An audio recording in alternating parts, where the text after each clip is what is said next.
All right, ladies and gentlemen, we are back live for another episode of the Weekly Roundup here on A2D Radio. I'm your host, as always, Steve Rochelle, being joined by this jerk off over here, Mr. Zach Burrow. Zach, how we feeling this afternoon? What we doing this, brother? I don't know. I've got a golf shirt on. I'm hoping Ryan Brodo's watching. Greg Milekovich, our golf people. That's the only sports-related shirt I could find. Be going into 11 o'clock in the morning for a live show. A much different time than we're used to, dude. Like, I'm surprised we're not like both hungover as hell or something. Yeah, definitely. Big thanks to Kicking It Stateside for letting us jump on here a little bit earlier this week, and being able to do our thing, you know what I mean? And, they'll be on later this afternoon. We'll be back at normal time.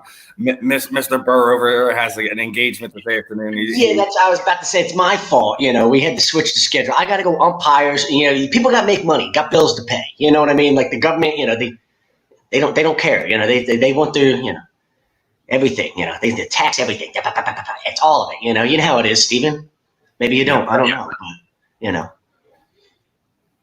But, So you got your hands full over there. See, I know you're handling the production. That's another new thing people aren't aware of. Steven is like a multi-talented techno genius over here. He's not only hosting the radio show, but he's producing the radio show. I'm just here to like talk within the moments where he can't do it, and he's got to focus on other things.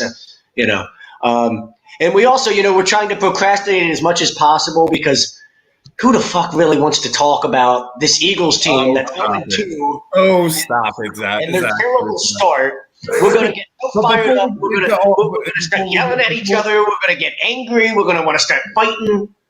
Before we get into the spitting the venom and trying to heal this fan base, at least somewhat, as we go into Sunday, we're brought to you by our doc, making your doc, Dr. Paul Vidal, specialized physical therapy LLC, Burlington, Cherry Hill, Princeton locations. Find them on the web, specializedphysicaltherapy.com. And speaking of that poll, we are going to be asking the fans. We're going to be talking. We're actually, obviously being the weekly roundup, we got a lot of things going on.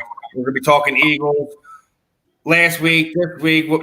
Stuff going around the NFL.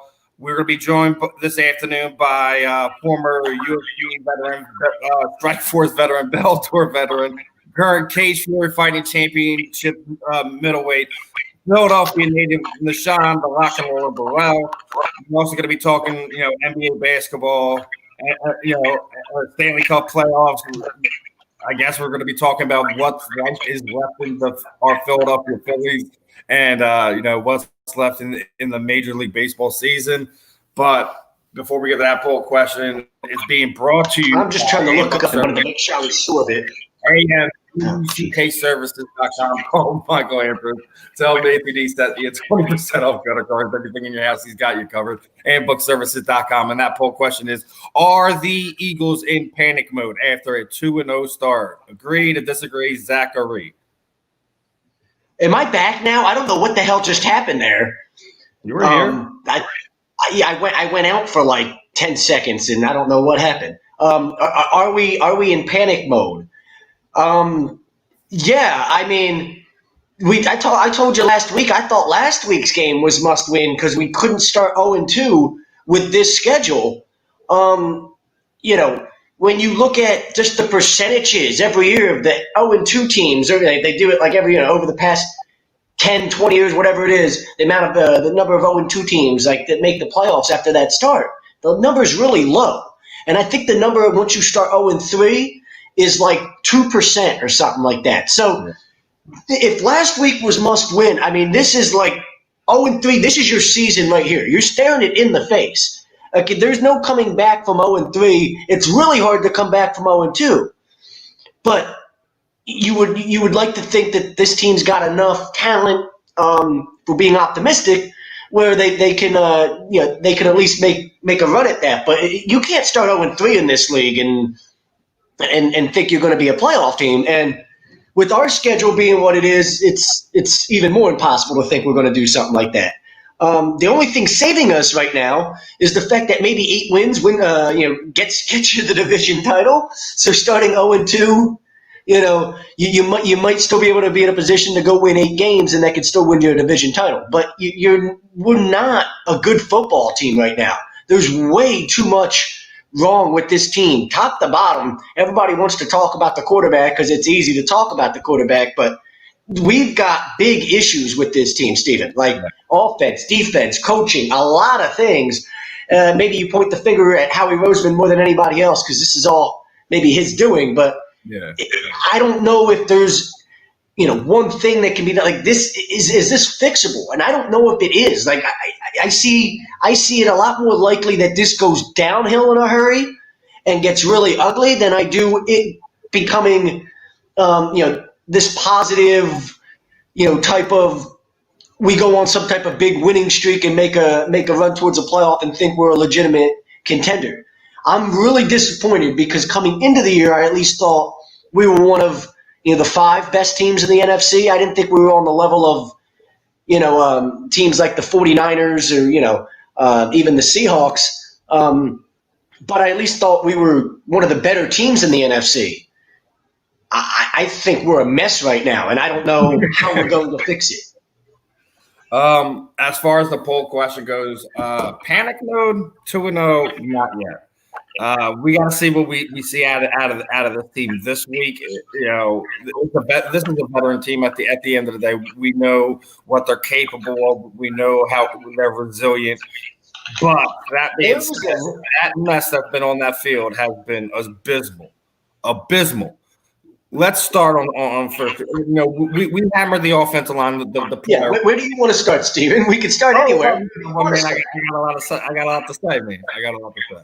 After the game, we talked to Jaws. All the guys have had a chance to get into it this week, so I got to lay a few things out there. I mean, there is a lot to say right now. The offensive line can't be blamed for anything really last week. Carson was pretty much unscathed as far as being under constant pressure. Aaron Donald was pretty much null and void.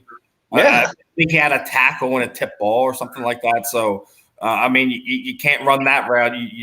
And I think it's a combination of things that we've heard from a lot of people here on ATV. I think there's a little bit of Jaw said maybe Carson has a little bit too much in his ear with who he's going to, and he's pressing a little bit. And that's kind of causing a little bit of erratic throws, the poor mechanics.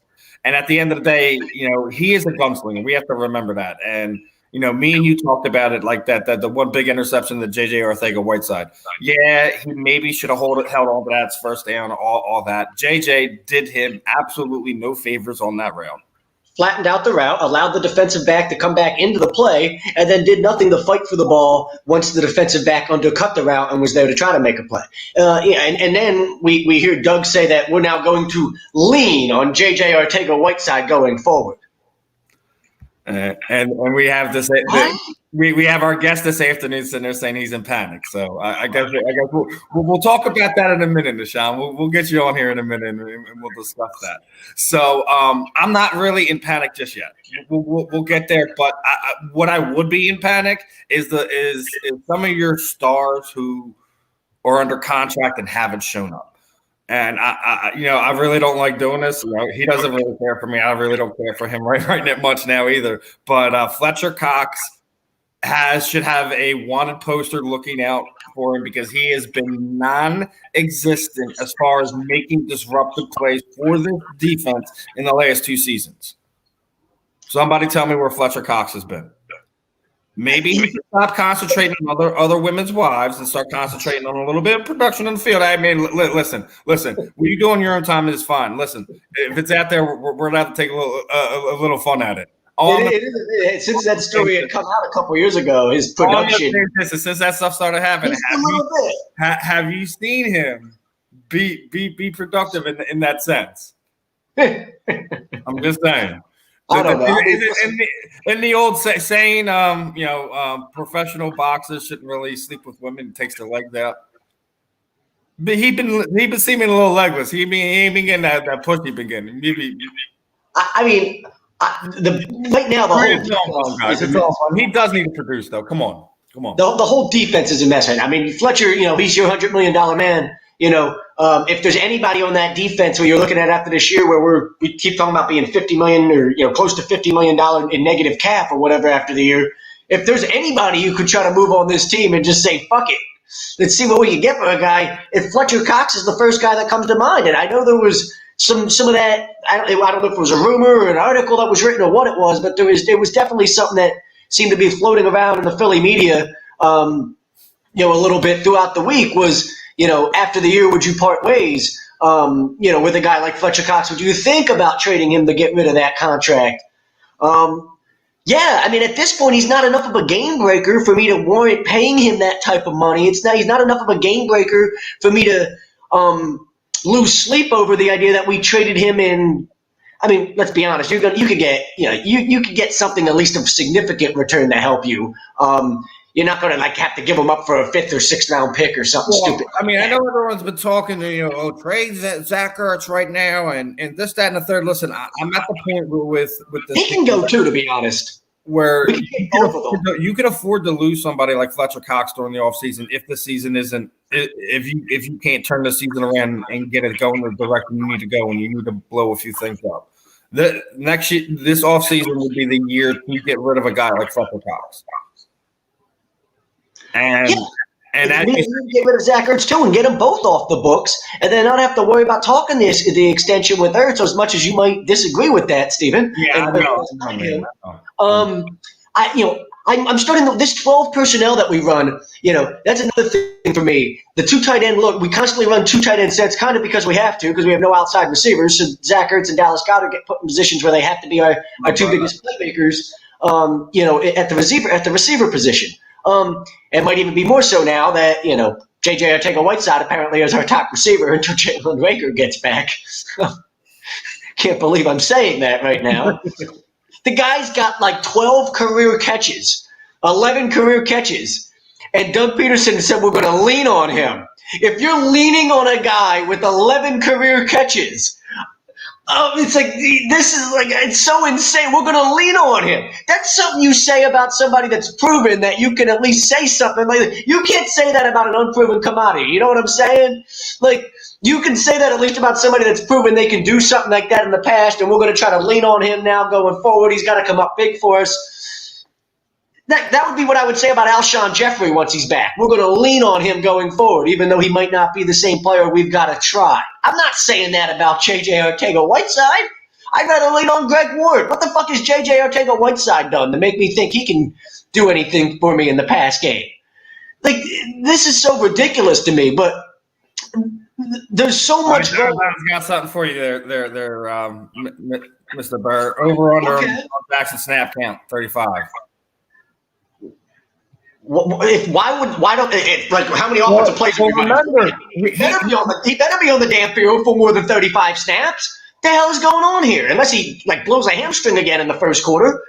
But I mean, I just don't understand some of the shit going on. And we talk about the defense; it's a mess there. But the coaching, Jim Schwartz comes out on the defense, right, and says that was on me. My game plan was too simple. We tried to simplify things because it's worked for us in the past, and instead, they figured it out. I have this guy's driving me crazy. And then I don't think the coaching on the offense is much better either, to be honest. And I know we want to still love Doug Peterson right now. I'm fed up with the constant, if we're going to rip Carson and we're going to rip everybody else off, the receivers and all that, I'm pointing the fingers right at Doug Peterson too, because he continues to me and you talked about it throughout the week, Stephen. I know I'm not the only one seeing it. Why, when something's working, rolling your quarterback out of the pocket, play action, moving the pocket either way, and it seems to be working, do you just stop? And do you just go right back to these shotgun runs and things like that just seem to if you know what works best with your quarterback, why not just stick to that consistently? Why do you have to try to force him into something that he's not? Right back to 3-step drops in the pocket and get the ball out quick. Oh, and he's erratic and he's inaccurate. Well, yeah, we knew that about him in the pocket. Start putting the guy in a better position to succeed.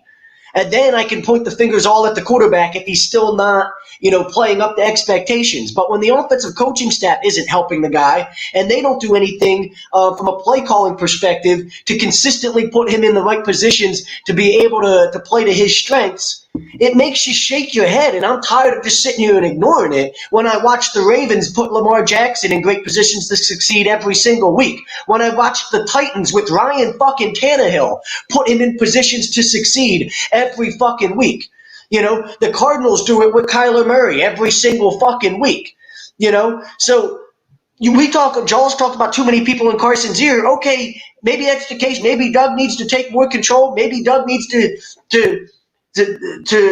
hand out responsibilities a little bit better and say, you're in charge of this, you're in charge of this, you're in charge of this. I don't know what the fuck the deal is. I just know it needs to be fucking fixed. That's all I know about it. All right, let's grab this one. Hightower hadn't had many chances and looked bad to put Carson under in the first week with that interception. Carson didn't see. This is these people that I was told not to insult people. I was told not to insult people and try to be nice, but I'm not really good at that. I remember that guy got all offended because I called his take uneducated. Remember, he called me out on Facebook the day after the game. Well, he called me uneducated. Well, you are uneducated. Your take was uneducated. You talking about the INT on the comeback route? First of all, you can't you can't underthrow a comeback route unless it was thrown at the guy's feet or something. Did he throw it a little bit more to the back shoulder than it should have been? Should have been more out in front. Yeah, but. Also, any wide receiver will tell you you don't let the defensive back. I heard a scout say this, and then I heard him say it years ago, and I was like, what the hell does that mean? This is how it's not that hard to educate yourself. Years ago, when I was a teenager, I heard a scout say it, and I went and looked more into it and figured out what it meant. Oh, okay. Don't let a defensive back come through your face, right? As a receiver, we talked about Ortega-Whiteside doing the same thing. Yeah, it wasn't a good throw, but the receiver also is in a position there on a comeback route where he can't let the defensive back just come through him like that and make a play on the ball. That's on him. So it goes both ways. Carson needs to make a better throw, and the receiver needs to do a better job. And Greg just hit the other point on that. Well, Hightower only can one route right now. So well, maybe that's true, and maybe that comes back to Doug Peterson and the offensive play calling of why the fuck are running a comeback route with John Hightower. Why can't that route be run with Jalen Reagor or Deshaun Jackson or Greg Ward or Zach Ertz or Dallas Goedert or Boston Scott? Literally anybody outside the guy that you drafted, knowing that he's a burner down the field. I don't that's the type of stuff that confuses me. Week 1, we had a screen pass we called the Greg Ward with Jalen Reagor as the lead blocker. Why would you that? To me makes zero sense. I know Jalen Reagor missed the block, and I know that could have been a big play if he makes the block. But hell, the person I want that ball going to is Jalen fucking Reagor. I don't want the screen pass thrown to Greg Ward. As much as Doug might love him and this offensive coaching staff might love him, you drafted Jalen Reagor for that reason. That fucking reason. That's why you invested the pick that you did in him, the 21st pick. So on a bubble screen to Jalen fucking Reagor, he has the ability to be explosive and take it to the house for a big play. And instead you've got him as the lead blocker. That's poor coaching. It's poor play design. It's poor coaching. And then it was poor execution on the field. So that's what I mean when I can't just blame it and point it at one person all the way around. It's been bad. The coaching, the game planning, and the execution. How do you fix that? I don't know if it is fixable. It definitely takes Doug a couple games to kind of figure out what he has in the team, what works, what goes well, and I also think that's kind of a product of really not being prepared as a team because of all the stuff that's going on, not being able to really work with guys and etc. I told you it's going to happen. It has happened. We've seen. Can every team make that excuse though? What's up? Can't every team make that excuse though? This whole idea that none of us had a chance to prepare with the normal training camps and yada yada. Every team, nobody's had that. So I don't want to use that as an excuse. Other teams have rookie receivers too. And Kobe Bryant Jr. over here saying he's predicting Sweat's gonna go off this game and get 2 sacks. I know. Now we're friends again. Now we just became best friends. Okay, Sweat's gonna go off with 2 sacks. And the other guy that said Reagor's been good so far, I agree. Reagor has been good so far. Unfortunately, now he's out for the next few weeks, and we're going into this stretch run of our season. not I want to say a stretch run, but a big run. I shouldn't say stretch run, a big run of our season where we've got three really, difficult football teams to play with. That's why I said you can't put it in panic yet because, they could find some balance and figure some things out on here. It's really Gregory here with a burner account? Wait, is this Gregory Milekovic? Did he get banned by Facebook? Is this his burner account? Or something? I think he just went on YouTube if you look. I mean, I don't know. Okay, I know how you fix it. He says fire Doug. I mean, look, I don't think that's the issue. But if what Jaws is talking about is correct, where possibly there's too many offensive voices in Carson's ear, that still comes to Doug. Like, I think I would rather Doug go, okay, Carson, who's the offensive coach you've got the best relationship with, and stick to Carson communicating with that guy as much as possible, and then let everybody else have whatever role they have with the game planning throughout the week, because I think on game day, it is important for Doug to be the most important voice in Carson's ear. He's the guy calling the plays. But throughout the week, there's no reason why you can't have as many offensive coaches involved with the game planning as possible. Now, I don't know what's going on there, but I don't to me, it's never a bad thing to have as many coaches that are qualified. Like Andy always had great assistants around, but the problem comes in if you aren't if all of those coaches are preaching different things. Like if Doug and those offensive coaches aren't all kind of preaching the same thing and kind of on the same page, I could imagine that becomes very difficult for a player. But how is that possible where you as a head coach aren't on the same page with your offensive assistants? Like, how are you guys not preaching the same thing? How are you not on the same wavelength? That's confusing to me. And you got Todd over here. So calm down. He's all over the place in fundamentals. Just with the crowd. I'm telling you, he's mechanical. And his fundamentals have nothing to do with the pressing. I really think he's pressing. I really think he. Yeah, I think you're right there.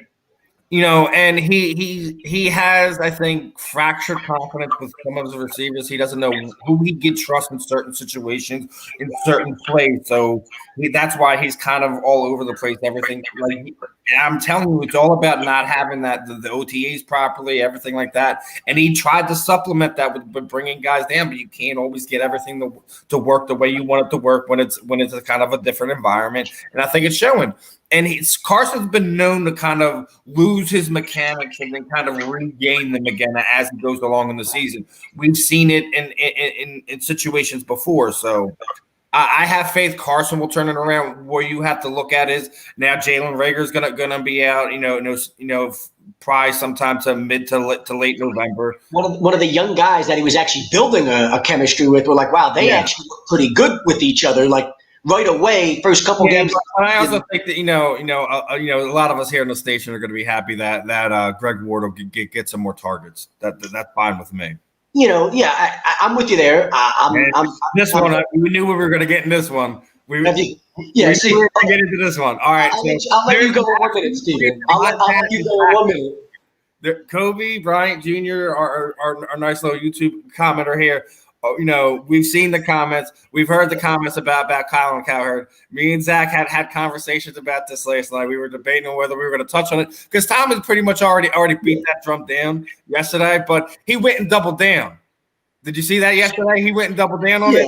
And listen, Colin, and the midst of what me and you're talking, I'll let you finish that and what's that. Listen, people, he puts the laughy face there. This isn't anything. Colin is, whatever, see how we're talking about him? See how we're talking about what Colin Cowherd said, how he made this into a thing? That's why Colin Cowherd has a job. That's why he's so thought after by Fox Sports and companies like that. Because Colin Cowherd is now getting them how much attention simply because he's going off about a quarterback with a backwards hat. But it's nothing he hasn't done before. He did this with Tom Brady when Brady used to do it. He did this with Roethlisberger early in his career. He did this with Tony Romo. He did it with Dak Prescott. Literally, I've seen him do this with quarterbacks over the past decade, every single one of them. Is it stupid? Yeah. Hot and cold stupid. And Carson Wentz. At points in last year when people were ripping him, he was singing him as the next fire. So, that's what I'm saying. It's stupid. Yeah, Colin Cowherd, Nick Wright, Skip Bayless, all these guys, they are. Nick Wright's a total backwards hat guy. Shock jocks. They are shock jocks. They are there to get clicks. They are to get people to react, and they're doing a very well job of it. Obviously, yeah, sure. I mean, listen, Colin's trying to make the point. This is the point he always made with all of those guys that having the backwards hat doesn't look professional. That it's a very unprofessional look and yada yada yada. He sounds. Colin, let me tell you something. I got my last 2 jobs with a backwards hat on my head. Exactly. He's so out of touch. I'm shocked that somebody from Fox Sports or somebody on like his show, one of his staffers, one of his young interns, is like, Colin, like, what don't you understand about this? Like, that's not like if it was 1988, like, yeah, like then maybe like Colin Cowherd is at this point in time. He's like the angry dad, like at the college football games because he's the rich dad. His star son isn't playing, and he's angry. He's the old white man from a generation that just doesn't like, the hip hop music that used to bother people like my parents when I was young, like they just like, he's from a generation that thinks, oh, well, like that looks trashy. Yet he hasn't like understood that it's been acceptable for 30 years now. I mean, Ken Griffey Jr. I made this point on Facebook and Ken Griffey Jr. literally was the face of baseball in the 90s with the backwards hat being iconic. Okay. If you can be the face of a sport with the backwards hat as your look, I'm pretty sure you can be the face of a franchise, okay? Like, it's not – like, this backwards cap thing isn't an issue. I'm surprised this whole conversation didn't end when Ken Griffey Jr. made it cool. Like, I remember growing up being young in the 90s. Like, that was, that was, like, the first thing, like, to me, like, it wasn't a big deal. Like, I didn't think anything of it. Guys like Ken Griffey wore it. It was, like, a cool thing. Like, oh, okay. It's just trendy. Like, you know what I mean? It wasn't anything more than that. But you still have people in 2020, like Colin Cowherd, that are from this generation that want to make that into a big deal. Yeah, that's, like, takes like that. Like, I'm shocked somebody didn't just tell me, no, we're not talking about that. Like, I'm scrapping that from your show. It's not allowed to be talked about. You sound fucking stupid. Stick to like the actual like talent evaluation and like stop with like that just hurts the whole product. Because like then the next time you say something like that's actually very intelligent, from a football perspective, nobody wants to give you credit because all you talk about is how this guy wears a backwards hat and you think it looks stupid. I love how he put on the backwards hat. And he was like, look how stupid it looks. Like, well, yeah, when you wear it, it looks fucking stupid. Because his actual impression when he actually put the hat on, the first bit he did, oh my God, dude, I was on the floor laughing. Just I know. It's like, that's what you look like when you wear a backwards hat because you fucking old and goofy. Like, that's stupid ass. Like, that's not what normal people look like when they Some people just aren't meant to be cool, and I think Colin Cowherd's one of them. So, maybe he should just stick the button-ups and khakis, but, some people can rock a backwards hat, no problem, and it looks good. You got it. Like, it's a good look for you, like you're doing it right now. You look better like that. Take the hat off. Kids are going to run and scream in fear. Like, you leave the hat on, and all of a sudden, you're a lot more presentable. I'm shocked. Like, I'm with you. You should have. I see why you adopted the backwards hat look, Steven, to go into these job interviews. Yeah, take it off. That face, the whole look is just put the hat on. Like, oh, this guy, yeah, okay, he looks like okay. I'm with you. He can work for my company. Yeah, Colin's the get off my lawn guy. You're absolutely right, Don. Absolutely right. Yeah, I mean, I'm not going to get worked up. Like, people are like getting worked up over, can you believe he said that? Like, yeah, of course I can believe he said that. Like, this is not a big deal to me. Like, I've got bigger things to worry about with this football team than Colin Cowherd worrying about whether or not somebody's a good face of your franchise because of the way they wear their baseball cap. Yeah, I mean, it's ridiculous. I just really want to move on to that. I really want to get into some of these matchups that we will and kind of be looking forward to going into this game. We're both in agreement that it's ridiculous. So yeah, yeah. I mean, and he's right. He's the angry guy on the lawn and all that. So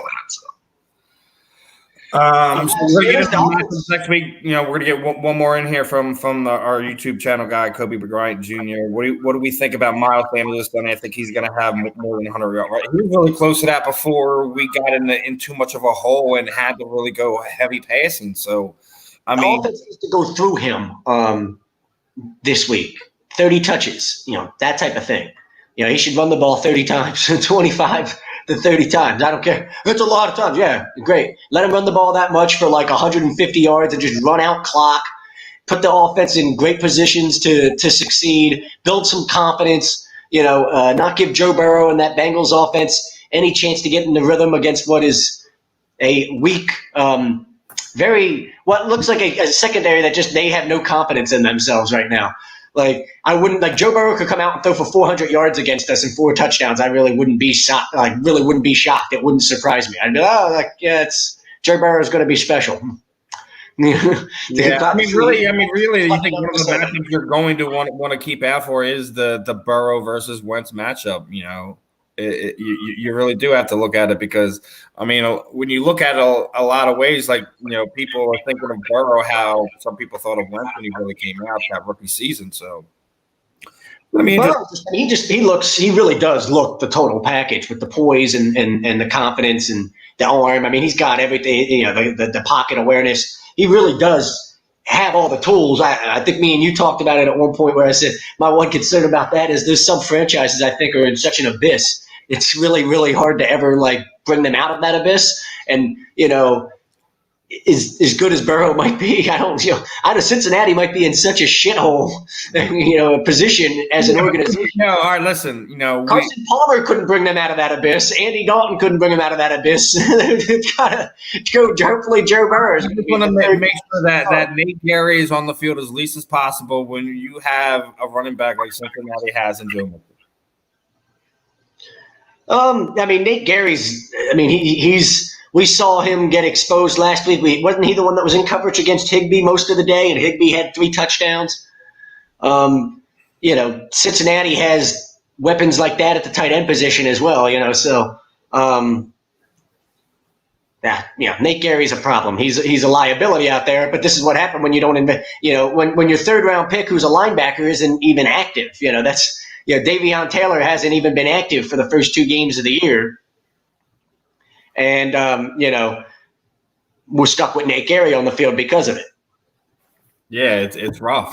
It's rough, man. I wanted to see Davion Taylor out there. You know, definitely somebody I want. He can at least run. I mean, at this point, he's like an athlete. I'm gonna have to reach out to him and see what's going on with that, man. And he at least at this point, one of the hot takes for the day from one of our YouTube responders, and he says, "Big play Slay is going to get a pick Sunday." Agree to disagree. I could see that happening. Sure. Burrow's been, you know, hasn't been really turning the ball over like that. But if anyone, he's still gonna make his fair share. Say to that one, Mr. Kobe Bryant Jr., they need a turnover in any way, shape, or form, especially from the back end of that defense. Burrow's a gunslinger. He's got a lot of confidence in that arm. He tries to fit balls in the tight windows, stuff like that. I mean, I could see him, you know, trying to do this, especially if Slay's one-on-one with guys on the outside. And that's why Slay's the one guy I really don't worry about with this defense, because it's almost like Jim Schwartz and his stupid schemes can't really, affect Darius Slay. Slay's just dude, I've got this. This is my island. I've got this guy. You worry about everybody else. The problem is everybody else is the problem. All right, brother. You got yours too? That's what I like to hear, brother. That's what I like to hear. The problem is everybody else is, when you think about that secondary, you know, everybody else is the problem. Slay's been the one solid link in the whole thing. Roby Coleman's been awful. He's been absolutely. I know you had some you had some big words from my man when he came into town, and you thought he was gonna do some things. He's supposed to be the best slot corner in football, or at the very least one of them. I mean, hell, we were Crevan LeBlanc would do better for us at the moment at that spot, and if he continues to get burnt on a weekly basis. I mean, you'd have figured last week he would have had something to give us, and for all giving us all the Rams secrets, and them sitting there saying they weren't surprised by anything, and we've seen everything but it, and that's another one of these matches. They the wrong secrets. and that's one of those things we have to see if Roby Coleman can bounce back from that, or are we going to have to see somebody of the likes of a Crevan LeBlanc. Well, Avonte Maddox hasn't been any good on the other side either. I mean, he's just been fucking awful as well. And so you're in a position where the only starting corner that's been playing well is Slay. But it was one of those things where he was great. He was just ran out of coverage, and we're not getting any push up front. Where Cox used to collapse the whole middle of the pocket and used to push it into the ends, and it's not happening. We don't get in the quarterback's face anymore. So all of our pressure comes off the edge from guys like Sweat. So when we're talking about matchups we have to watch. We have to watch that Cincinnati offensive line interior against what's going on there with Fletcher Cox or Javion Hargrove or Malik Jackson or whatever the rotation is we put in. They have to make disruption. They have to make it difficult. They have to make them go into situations where we're getting hits on Burrow. If we're not rattling his cage, then we're not doing it right. He's a rookie quarterback. We have to welcome to the NFL like all NFL veterans do. Part of that issue, again, with like we talk about the front seven, the defensive line not being able to get pressure. Well, part of that comes from the fact that Schwartz can't ever blitz at the linebacker position. We have no linebackers. He doesn't blitz from that position. So when you don't have any pressure coming from the middle of the field outside of just your defensive, line, he feels like Schwartz's game plan from last week works better against the Bengals. We should win their front, but that's what he counts on.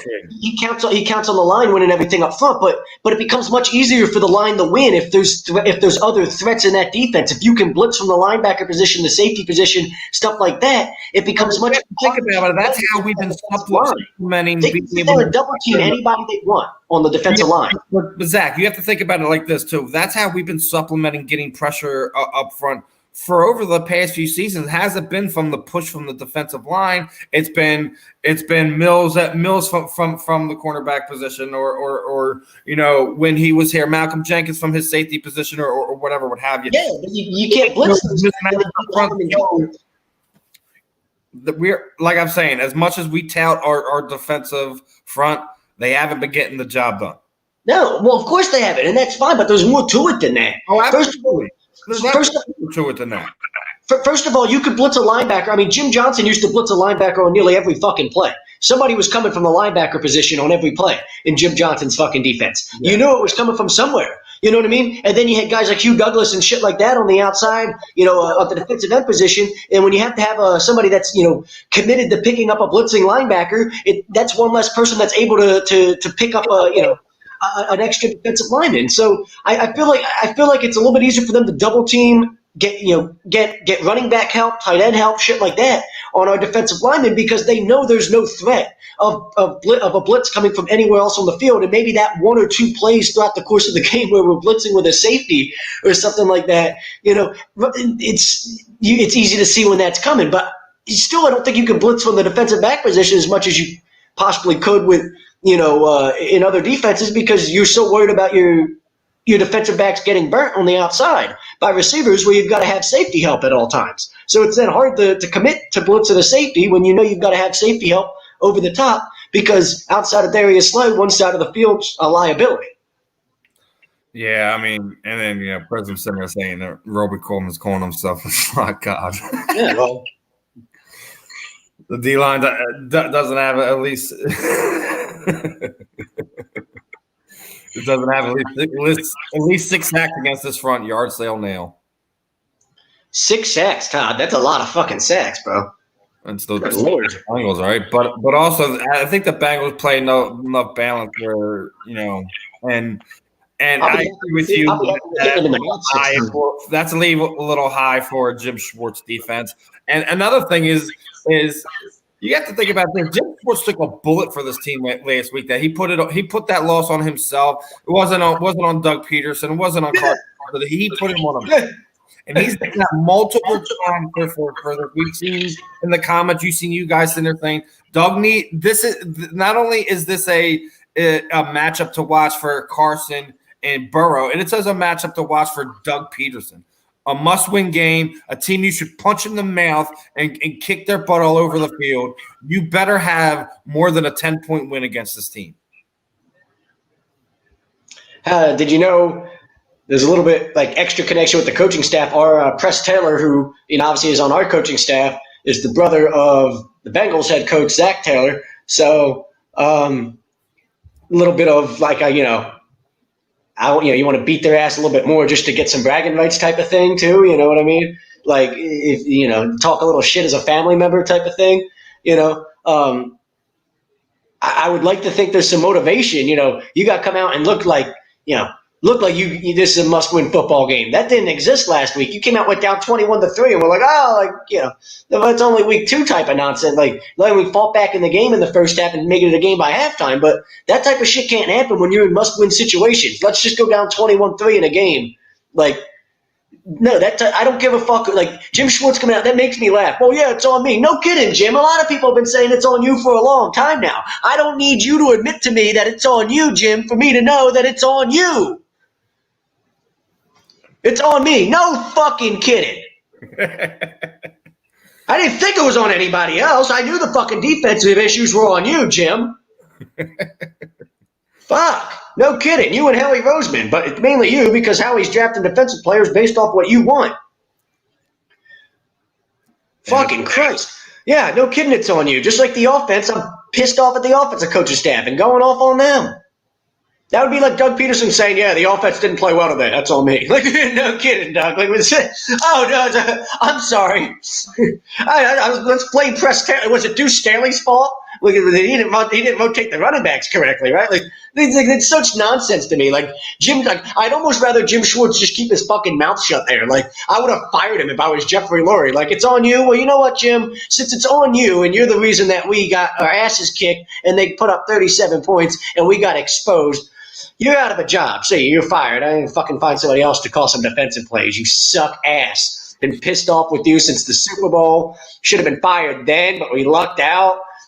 Gave up more points and yards than any team defense in Super Bowl history.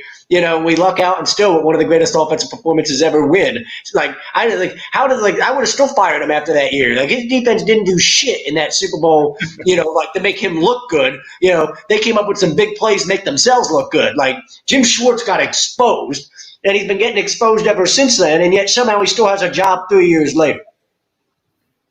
And yes, it's now people are gonna be like, you're calling for people's heads. Yeah, because when you're 0-2, that's what you start doing. Okay, when just like last year when it was 5-7, and my big thing was if we win out and go 9-7 and win the division, everything's all good. But like we could have very easily lost 3 of those 4 games, and I would have definitely been calling for somebody to be fired in the process of all that because that's the way the league works. If we go 0-3 here, I want somebody fired like Monday, like, you know what I mean? If we lose to the Bengals on Sunday, somebody needs to get fired. Fire Howie Roseman, fire Jim Schwartz. Fuck. I mean, it's just, we want to talk about everything that's wrong with this team. Look, we've spent fucking 30 minutes, close to 30 minutes, whatever it is, talking about all the things wrong with this team. That's a lot of fucking things to be wrong with a football team, for the first 2 weeks of a season.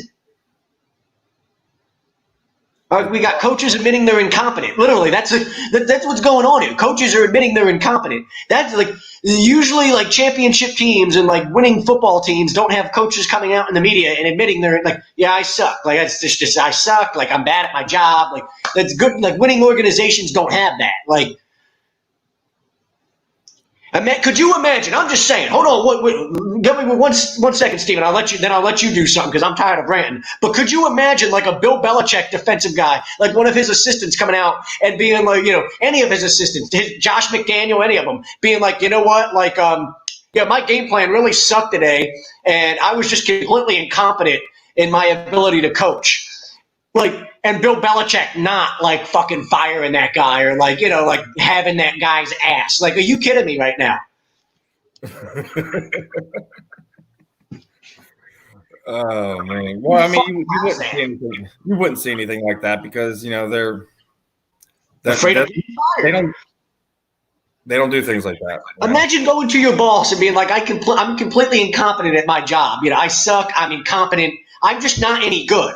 And your boss just being like, oh, well, get him next week. Like, go get him tomorrow. Like, no, like it's ridiculous to me. Like, I'm tired of fucking like just sitting here and being like, oh, well, like he was a part of this Super Bowl team that was 3 years ago. Like, good. Go kick rocks with flip flops with that shit. So I guess you're more on fire. Fire somebody, but yeah, we'll start with Jim Schwartz. You're firing Schwartz before you're firing Peterson, is what you're saying. Before I fire who? Peterson? Yeah. Oh, well, don't want people to misconstrue that. I don't think Doug Peterson should be fired. Like, I don't think Doug's on the hot seat. Now, if this season were to like implode and we were to go like 4-12 or something, then maybe. But I don't think he's on the hot seat as much as I just think somebody at some point needs to step in and, actually like seriously take the idea of taking the offense out of Doug's hands and giving it to somebody else, or allowing somebody like Deuce or whatever the ability to here, you're in charge of the offense now for the next. Do a little bit more of the play calling. Yeah, absolutely. You know what I mean? Like, I'm still cool with Doug as the leader of the guys on this team. I think you brought up a great point earlier with how resilient this football team's always been under Doug. They always seem to bounce back, in the most difficult of circumstances with, all the adversity and stuff. That's a testament to Doug Peterson being able to be a leader of men. But that doesn't mean that I can't bitch and complain about him and his offensive game planning until somebody else finally is in charge of that, because it is an issue. I know. Costa was informing us Sidney Jones was getting cooked with the Jags Thursday night. By the way, and unfortunately, Ronald Darby's apparently playing really well for the Redskins. If you saw some of the rankings on that, Darby and the former guys that were getting burnt crispied in the secondary are apparently playing much better. Sidney Jones, I mean, hey. Some guys have it and some guys don't. You can't be a puppy dog in a bull, in a pit bull league, and Sidney Jones is, Nelson Aguilar was the same way. We have this thing, like, I think J.J. Arcega-Whiteside's the same way. This is why you got guys like Howie Roseman shouldn't be drafting talent, because he knows what an office looks like and how to be an accountant and sit there as a businessman. But like, I need people. The towel boy, the fucking equipment manager, get the fuck out. Like, well, I mean, we I'll definitely feel the medical staff leaving, because they haven't done us any favors over the pay. They hired a new medical staff.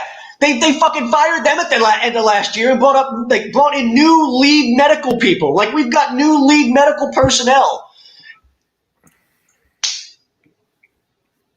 Yeah, I mean, it's just unfucking real. All right, we got Ted over here saying how he should have been on the hot seat. Drafts that haven't panned out off and on. Doug, being the no, he says I'm off on. He says I'm going off on Doug being the problem. Well, because we've been saying, where have you been? Have you not listened to A2D Radio, Ted? #_Ted or whatever Ted. Okay. Have you not listened to A2D Radio? We've been obliterating Howie. Yeah, like Howie. We've been calling for Howie to fire forever. A breath of air against. I don't think any one of us who was talking football on A2D Radio. But you can only go off about Howie for so long. Like, Howie's not the one putting together the offensive game plans and not putting, our franchise quarterback in the best positions he can to succeed. That's not on Howie. That's on the offensive coaching staff. So, yeah, Howie needs to go. We've been saying that. And, yes, you're right about the drafts, him not panning out. That's what I was talking about. Like, Jalen Reagor's the first draft pick I've seen Howie make where it's like, this guy's got some bulldog in him. You know what I mean? Like, all of these guys that he drafts at the skill position, Miles Sanders has some bulldog in him, so I don't want to be too unfair. But, like, he drafts J.J. Arcega-Whiteside. His mom was holding an umbrella for him at practice. Like, that guy's not going to win anybody. That guy is not – you look at that guy and think he's going to win a one-on-one in the NFL, like, against, like, a defensive back? Like, how is the guy that's mom has to hold an umbrella for him at practice to shade him from the sun? How is he going to win a one-on-one against a defensive back in the NFL? This is the guy we're leaning on? The guy with that mentality? I need a bulldog mentality. I don't fucking need an umbrella. Fuck the goddamn sun. That's what I was. This dude's got his mom holding an umbrella for him. I was out then. Out. Peace. See ya. You ain't going to be successful in the NFL if your mom's holding an umbrella for you at practice, okay? It just can't happen. And DB back over here. Howie is great with the cap, but horrible with personnel. So unfortunately, with our current cap situation, he'll be here for at least the next 2 years. I guess, but that comes back down to is like we draft guys like Aguilar that are mentally weak. You draft guys like Arcega-Whiteside that are mentally soft. That's what we keep getting year after year after year.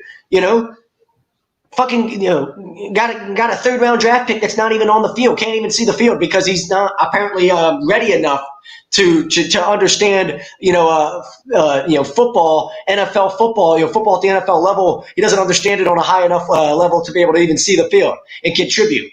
Meanwhile, like Nate Gary's playing linebacker for us. It's like how that guy's your third round pick? Like, no, it's just ridiculous to me. Draft Sidney Jones, mentally weak. You got a bunch of puppy dogs in a grown ass dog world. You know what I mean? It's like your little puppy dog playing with a bunch of pit bulls, like grown ass pit bulls. You're gonna get eaten alive out there. That's what the NFL is. You can't have a puppy dog mentality, going into a league full of pit bulls. And Aguilar, Sidney Jones, Arcega-Whiteside, all those guys. I mean, I'm convinced it's more of a mental thing with them than it is talent. Like, that's what it comes down to in the league. In a lot of ways, it is just as much about the mentality that you take towards it as it is the talent that you have. Because we've seen plenty of guys with elite talent just be complete bust and never become anything, and we've seen guys with average talent that maximize it and become Tom Brady. He's a 6th round pick that doesn't really do anything special, and he becomes the greatest quarterback of all time because he's got that winning mentality. He's got that that pit bull mentality where he drives other people around him to try to be as good as he is. Do we have any of those guys on this team? Where are those guys? Where are those guys? Where are the Jimmy Butlers on this team? Well, yeah, I'm with you.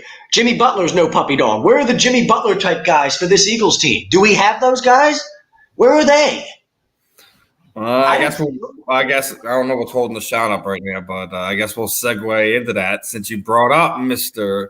Jimmy Butler. Here we are. We're getting down to the like that? We're about to see who's going to the NBA Finals. That was a professional segue, Steven. You're welcome. Hey man, we do it nice over here. So, I was taught that. Hey, Tommy taught me that because we all know he's hashtag no notes, the best in the business for a reason. So, we are on the cusp of a Jimmy Butler, LeBron James NBA Finals. Yeah, I was hoping that. My question is because apparently, if we root for Jimmy Butler, we're crumbs. I want to know where you stand. Are you crumb or are you not crumb? Oh, I'm going to root for Jimmy Butler just to fucking troll the hell out of every Sixers fan that feels that way. Tommy can call me a crumb all he wants. Good, I'll be your crumb. I'll be the crumb of the day all you want, Tommy. It'll be so hilarious. It'll just be. It really is. It's like watching the Marlins win 2 World Series. In like in Darren Dalton. Yeah. It's like watching the Marlins win 2 World Series in 15 years of existence. Meanwhile, we won 2 World Series in 115 years of existence. It's that type of you just shake your head. Like at this point, I'm going to laugh at it. Like it's a fucking problem that we're such a bad organization. We deserve this to happen to us. We deserve Jimmy Butler to go and win the NBA Finals and for us to just sit here and have to deal with it. We deserve that to happen to us because that's what you get when you're a shitty organization like the Sixers are right now. Yeah, I mean, how's that? You like that, Steven? There's some hot take fire for you right there. We're just trying to piss people off today. It's a lot of fun. When you're angry and you stop giving a fuck and you're just like, I don't care who I piss off. This becomes a lot of fun. Yeah, I'm definitely not like gonna cheerlead for Jimmy Butler, but I'm definitely not going to root for LeBron James. So NBA, well, I'm definitely rooting for Jimmy because I'm not rooting. It's not me rooting for Jimmy as much as it's me rooting against LeBron. Like, I'm not rooting for the Heat. I'm just not rooting for the Lakers. So, take that for what you will. I'm actually rooting for the Heat more for Tyler Hero now than I am Jimmy Butler. I mean, Tyler Hero, and apparently, you see that Instagram model that apparently he's smashing. Fucking took, woo! Anybody but the Lakers, said BB. Anybody but the Lakers, and I don't disagree. And it's kind of like when I feel about the Yankees. It's like I don't like people who go out and buy championships. I would rather you go and earn them through developing talent and cultivating stars. Well, the Yankees develop talent better than us right now, so I would love their farm system. But we have to remember for the better part of 30 years, all they did is buy a World Series. I mean, well, that initial run, Jeter, Posada, Bernie Williams, I mean, all those guys came. But the other pieces of Roundup to get sure. where they need to go were all bought. I actually think a lot of the better Yankees teams, the ones that I love to hate on more, were the ones that came after that initial run, because a lot of that initial run, that first dynasty, was a lot of their homegrown talent. Then they went out and overpaid for guys like Giambi and all that, and they didn't win shit with them. They didn't win nothing with guys like Giambi on that team and Gary Sheffield on that team and all types of overpaid. Okay, I got to go back to this idiot. Stop, please. Yeah, John Goulard. Stop. Is that his name? Yes, please stop. John Gonads, maybe? Is that John Gonad? I think it's Gonads. Gonads. Stop it, please. You're hurting everyone else's intelligence. Please stop. Yeah, these people drive me crazy. Or, actually, those people get me to the point where I'm like, okay, fine. You know what? I'm with you. Let's bench Wentz. Let's start Hurts, just so you can see for yourself firsthand how bad and ugly this will be if Jalen Hurts becomes the quarterback. But I digress. And DV says he's from LA and Lakers fans are the most like. I don't know, man. You got to meet some Cowboys fans. You really do, brother. I promise you. At least Lakers fans have current championships they talk about. I mean, at least the Lakers have semi-current championships. They have something to say about there. But yeah, most LA fans in general are overly obnoxious, regardless if we're talking any sport franchise. I don't know what it is. I don't know what to tell you. He's right with LA being. I don't know what it is. It's just I don't know. Lakers fans are obnoxious, but like Dodgers fans don't bother me. Like they just like. So I wouldn't say it's the whole LA, but all of New York and all of Boston fan bases. Like for me, like Lakers fans, they might be the most obnoxious fans. Like I might agree with that. Like Lakers fans, but like as far as like a city or like an overall like like a area like that, like LA fans in general don't bother me like that as much as New York and Boston fans do. Because New York and Boston fans, like they think it comes from that mentality where they think they're better than everybody else anyway because of where they're from in the country. Like they think they got this elitist mentality where they're just better than us because they're from New York and we're not. Like that type of mentality. Like those fans bother me way more. I think they're way more obnoxious. They're up there with Cowboys fans because like they've got some franchises that haven't won shit in forever too. And it's like. Go talk to some Mets fans. They're some of the most obnoxious pieces of shit like you'll ever come across in your life. And they really are just some of like the lowest of the low. Like I will take shots today. Like Mets fans are like they are just the scum of the earth. Like really, like they're the worst people. They go home and beat their wives at night and shit. Like those types of people. Like those are Mets fans. Like every Mets fan I know, like that's how I'll describe them.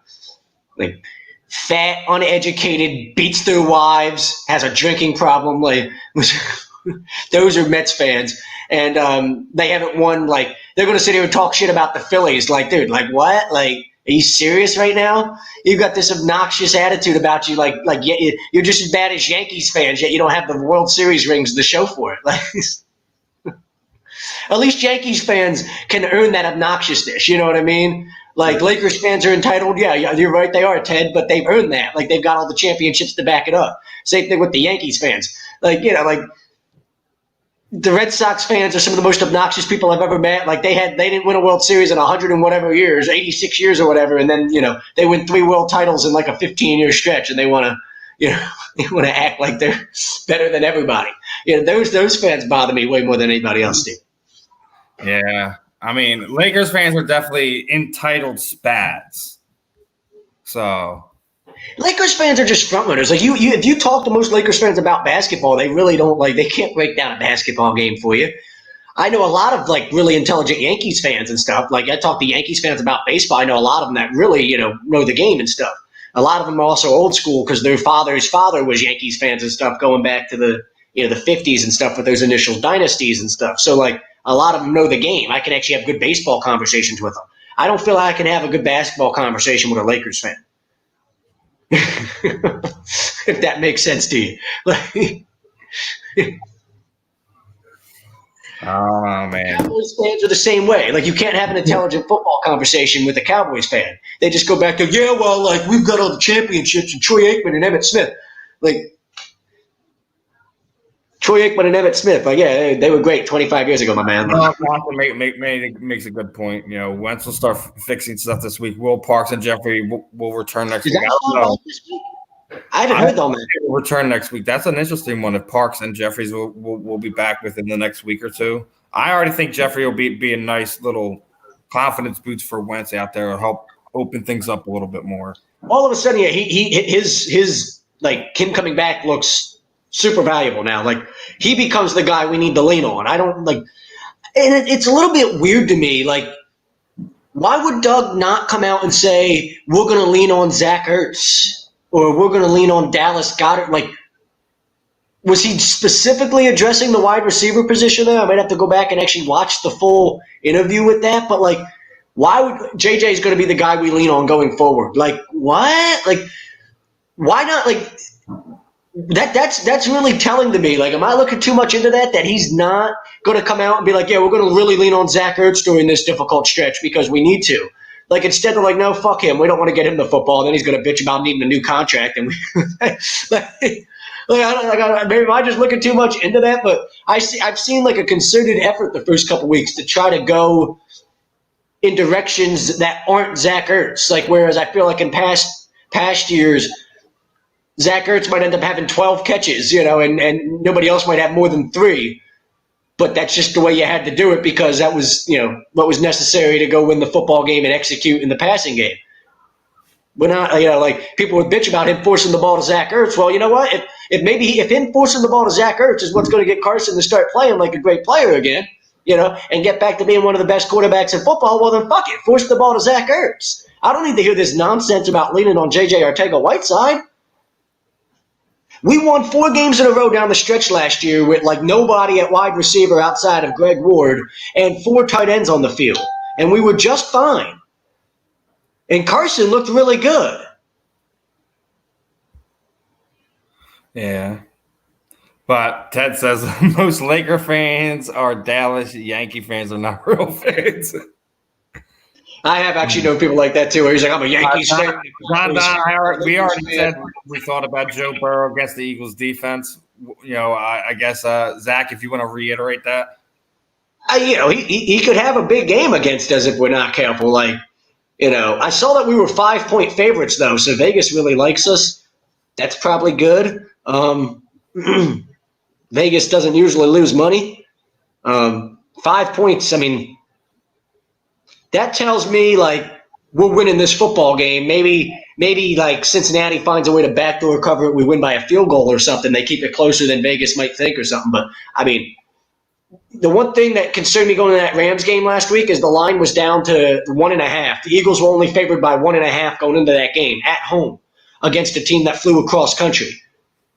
That was kind of telling, and then the Rams went out and kicked their ass. So Burrow could have a big game. I just think we're probably going to win the football game, but he might make it a little bit more uncomfortable than we're hoping. Like we want to go out there. I think we're all hoping we go out there and win comfortably, just so we can all breathe and exhale a little bit as fans. And I don't think that's going to happen. Like he could have a big game against us. And by the way, I think he's got a chance with all those weapons, AJ Green and Tyler Boyd and all those guys. He could end up having the best rookie season of any quarterback ever. When you talk about yards and touchdowns and all that, he's got everything there to make that happen. I just hope he doesn't put like one of those. Don't do that. Don't have that type of performance against us. Like, go and have like all-time great rookie performances against other teams. But, if anything, him going off against this defense might be a way for us to continue the bitch about Jim Schwartz needing to get fired. Like, a rookie quarterback, looked like Peyton Manning against you, all of a sudden, like, maybe this guy, why can't we, he can't be any better than a defensive assistant we have. Why not just throw some defensive assistant in there and let's see what they've got as far as defensive coordinator goes. It can't get any worse than what Jim Schwartz is, Like something like that could happen. I would be okay with like other teams' offenses kicking our defense's ass every single week as long as we were winning football games. But right now the offense for us isn't playing well enough to go win slugfests, so we can't have that happen. But I would like to get to a point this year where we can win every game 31-28 and shit like that. And this defense looks bad, and they have no choice but to fire Jim Schwartz at some point. we might have to put a spy on Burrow in the red zone. Who the fuck's spying Burrow? Hold on here. This is where Davion Taylor would have came great, because the kid's a fucking freaky athlete that can run sideline to sideline. I don't care if he understands football. You know what I would tell him? It's like the movie The Replacements with the crazy dude that played linebacker, where the coach is like, "Go get me the football. I need you to get me the football." Like, I would just tell Davion, like, "Hey, go see the guy with the football, see ball, get ball. Like, just use your athleticism and go right to the ball." All right, here we go. We are about to be joined by our first guest of the evening. Okay, good. I felt like I was talking to myself there for a little bit. I was like, is Steven listening? Did he fall asleep? Yes, I am listening. I was trying to help Nah-Shon along here. But, good Lord. All right, let's switch gears here. We're finally going to be joined by our first guest of the afternoon. He's a Philadelphia native. He's fought in UFC, Bellator, Strikeforce.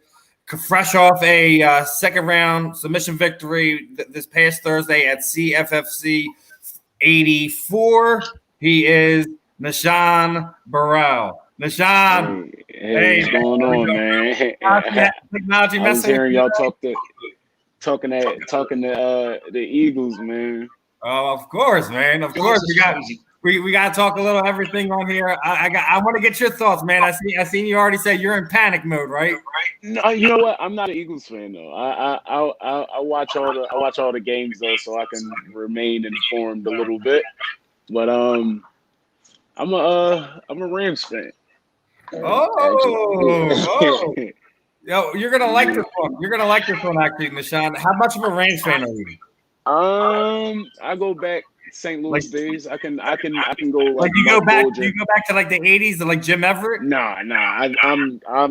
I think Kurt Warner, Mark Bolger is the oldest I can go. That the greatest show on turf is your thing. Yeah. Who was the running back? That's when I hopped on board. Oh man, Marshall Falk was the man. Marshall Falk was the man. Lawrence Phillips, do you remember those? Like when Lawrence Phillips was drafted, the Nebraska with Lawrence was that a little bit before?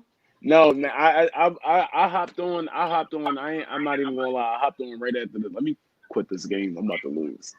I hopped on like right after the Super Bowl. I was a bandwagoner, and then had to go through that a couple of those 2-14 seasons and shit. It was a rough ride. I don't even want to talk about him. We gave him $50 million. Hey man, $70 million from the Vikings. Gave up over the years. Nah, man, it's been bad. Some of these guys are straight robbers. It's plain daylight. I think he got 50 and 70, maybe. He's stolen more money than any quarterback in NFL history. I'll tell you. He got paid. Is he still in the league? Bradford, one of them guys. He's just sitting there in his retirement home laughing at everyone. Like, I didn't even throw for 30 seconds in my career. Do anything. I got over $100 million. You can chill. Damn, I wish I was a quarterback, man. It's one of those things you kind of wake up and one day it's like, I think I picked the wrong sport. Oh, I'm seeing like all these baseball contracts. I'm like, what? Yeah, I picked the wrong sport. I'm about to learn how to play golf. See if I can get on one of those tournaments. Join the senior tour by the time you're 50. Tiger. Yeah, I'm gonna try something. Now, that's not a bad career plan there, Steven. You get good enough to play pro golf by the time you're 50, join the senior tour. What a retirement. Couple of dollars, man. That's it. I mean, it's more I think I'll be making more than working a 9 to 5, man. I'll try that. Yeah. I'm lazy. It's a rough life as a fighter, man. You guys go through a lot of stuff, a lot of uncertainty in life. You guys have to just kind of deal with things on the fly. Like people don't really understand. Like where other professional athletes kind of have a set structure, you guys are by the win of the year. Sorry, my opponent changed like 4 times my last fight. And then the last ones before that were canceled too, weren't they? Yeah, a bunch of this sport is it's fun, annoying sometimes and stressful sometimes, but So got we that little bit of fun. question from Omeo Costa. Who you got in the fight tonight, Costa, or do you got the last Airbender? Oh man, shit. I'm gonna go. I'm gonna go with the style bender, man. Yeah, I think he's gonna keep him at length, man. I think that's the best move. It's gonna be a fun fight, though. It's gonna Anybody, be. Can't wait. anybody with the I don't order a nickname, lot of them. I'm just sitting. I'm gonna get this one. anybody with the nickname The Last Airbender has got to be like. I mean, he's got to be pretty badass. He's got. Yeah. I don't think I actually caught him fight live. Like I think I've only seen like the clips and stuff, and I'm like, oh, I'm sick about that. He's nice. Yeah. I haven't seen too much of the other guy though. Yeah, Paula is a Brazilian bull, man. That's what he is. Yeah, I've seen that. I've seen some of the highlights. Hit like a truck. Yeah, that's gonna be one of the interesting things if Izzy can absorb some of those big shots of Paulo. Yeah, that'll be the tell of that fight. If he can eat those shots, how long can he fight? He look. Has he been 5 rounds? He looks like heavy muscle. Well, no, yeah, and that's the other thing about Paulo. Like, can he get into those deep waters where Izzy? He has those things where he's got a hole in his tank, but he finds his way back into it. Where Paulo, he's one of those guys when he loses it, he just lost it. You can't get it back.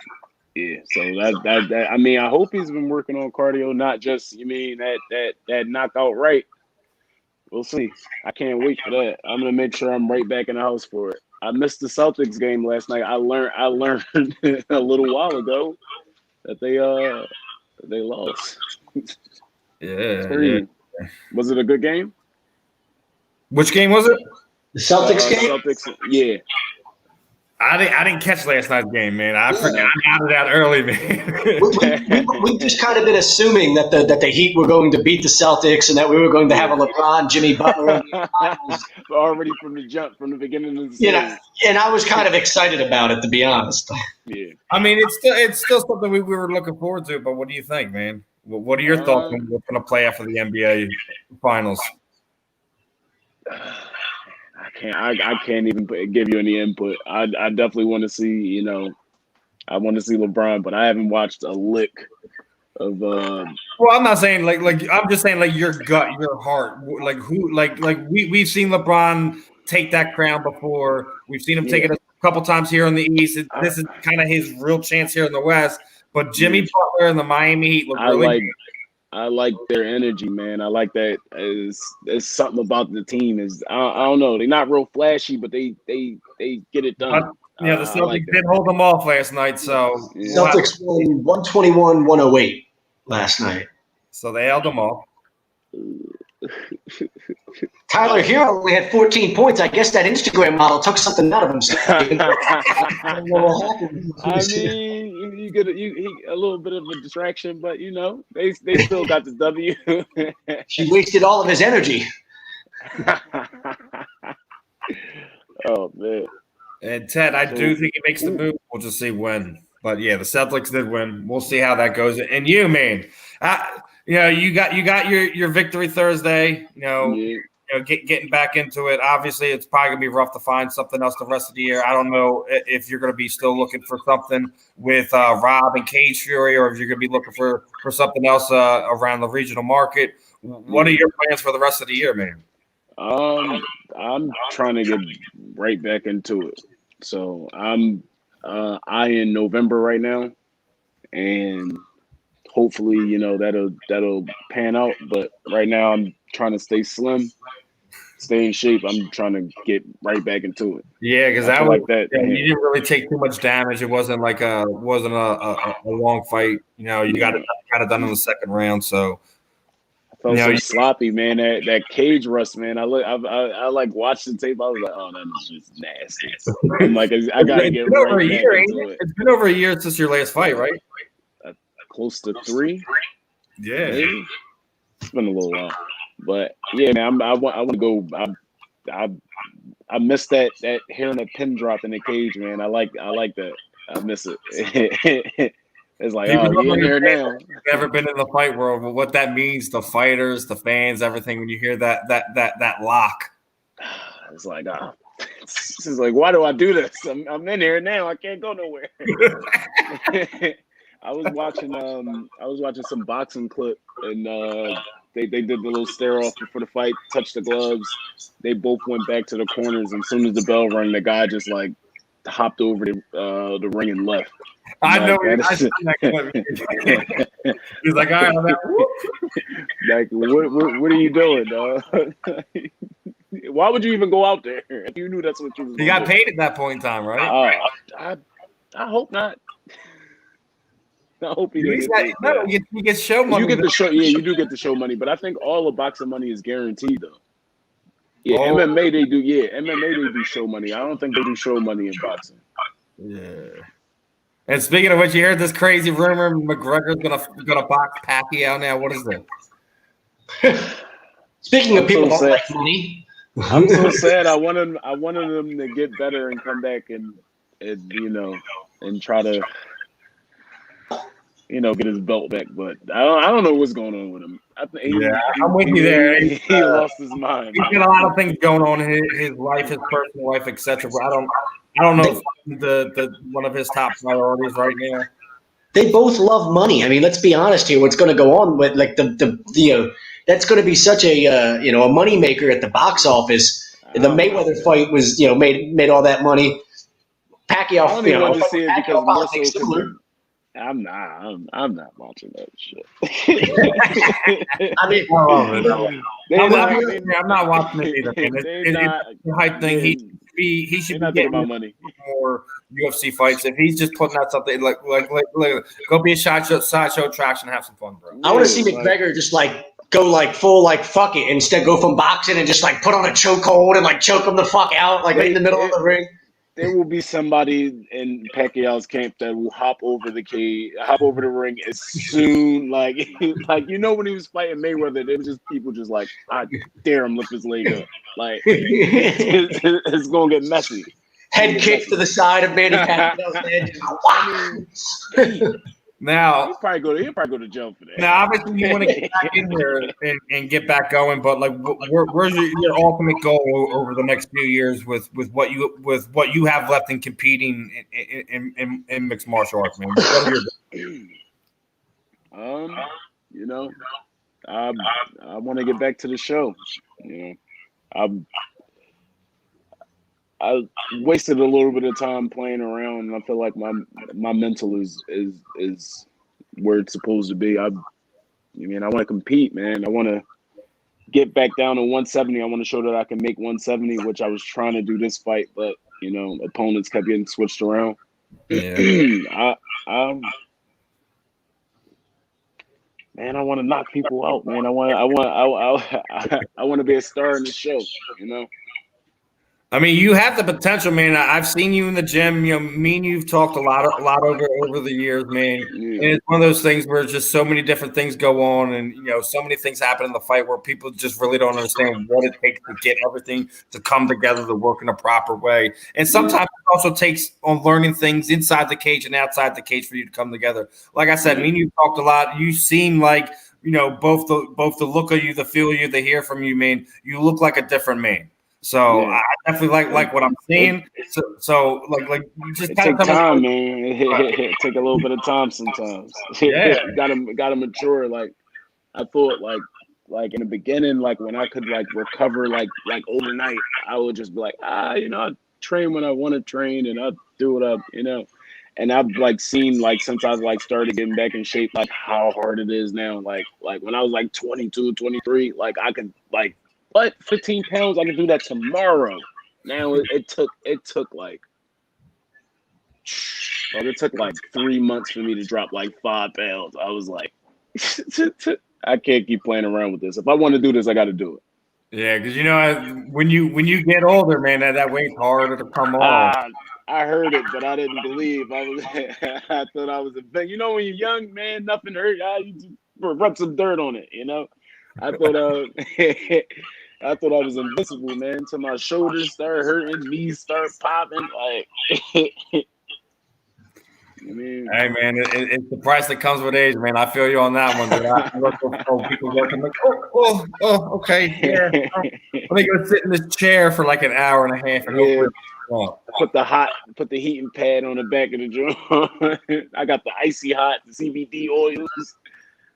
Oh man, that's the other thing you just mentioned it right there. The CBD stuff. That's probably been some of the better things that have been able to work out for fighters. You guys be having access to more stuff like that to help you guys recover in a safer manner.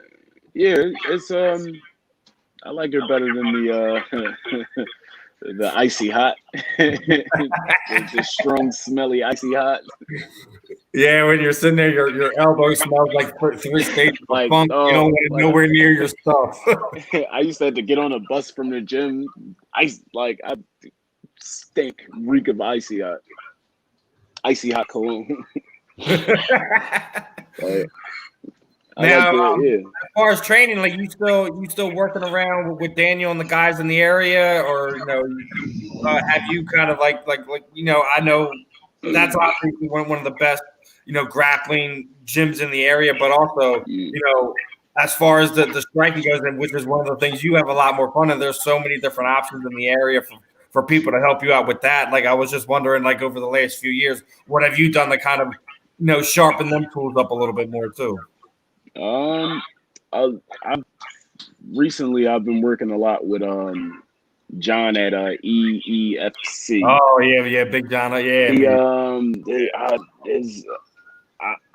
I don't know, man. I like his take on like striking, man. I just told him last week we got to schedule more rounds. We got to get this together because I know working with him, like I'm gonna be as crispy as anybody I stand across from. So like I've been mainly working with him. Like once things clear up a little bit, I'm gonna start going to other gyms. But like lately, it's just been. Well, no, I mean John's one of the best guys that not a whole lot of people in the area know about. So like, that's absolutely one day. Not enough, dude. And you already got some great guys. You already went there with Brady and all them guys. Yeah, that's what I'm saying. He got Brady nice. He got his striking so much nicer. Like it's like when I go with him, it's like John was doing that whole thing, bouncing around he was going to Rom, he was going here, he was up tools wherever he could get it, and now I think John had taken those tools that he developed and he's got them sharp. Oh yeah, it's a problem going with him. I already said, man, that dude's going to be the UFC welterweight champion within 5 years. Yeah, it's not going to be hard for him because the grappling is like people don't understand when John gets on top of you. It's like having a 205-pound man on top of you when you're fighting at 120 pounds. And imagine you got trained with him. Hey, it's been times they pulled like I haven't been in camp. Like I've been training, but I'm sluggish, and it's like, hey, Sean has a fight coming up. It's like, fuck. It's like, damn, we're my ass kicked today.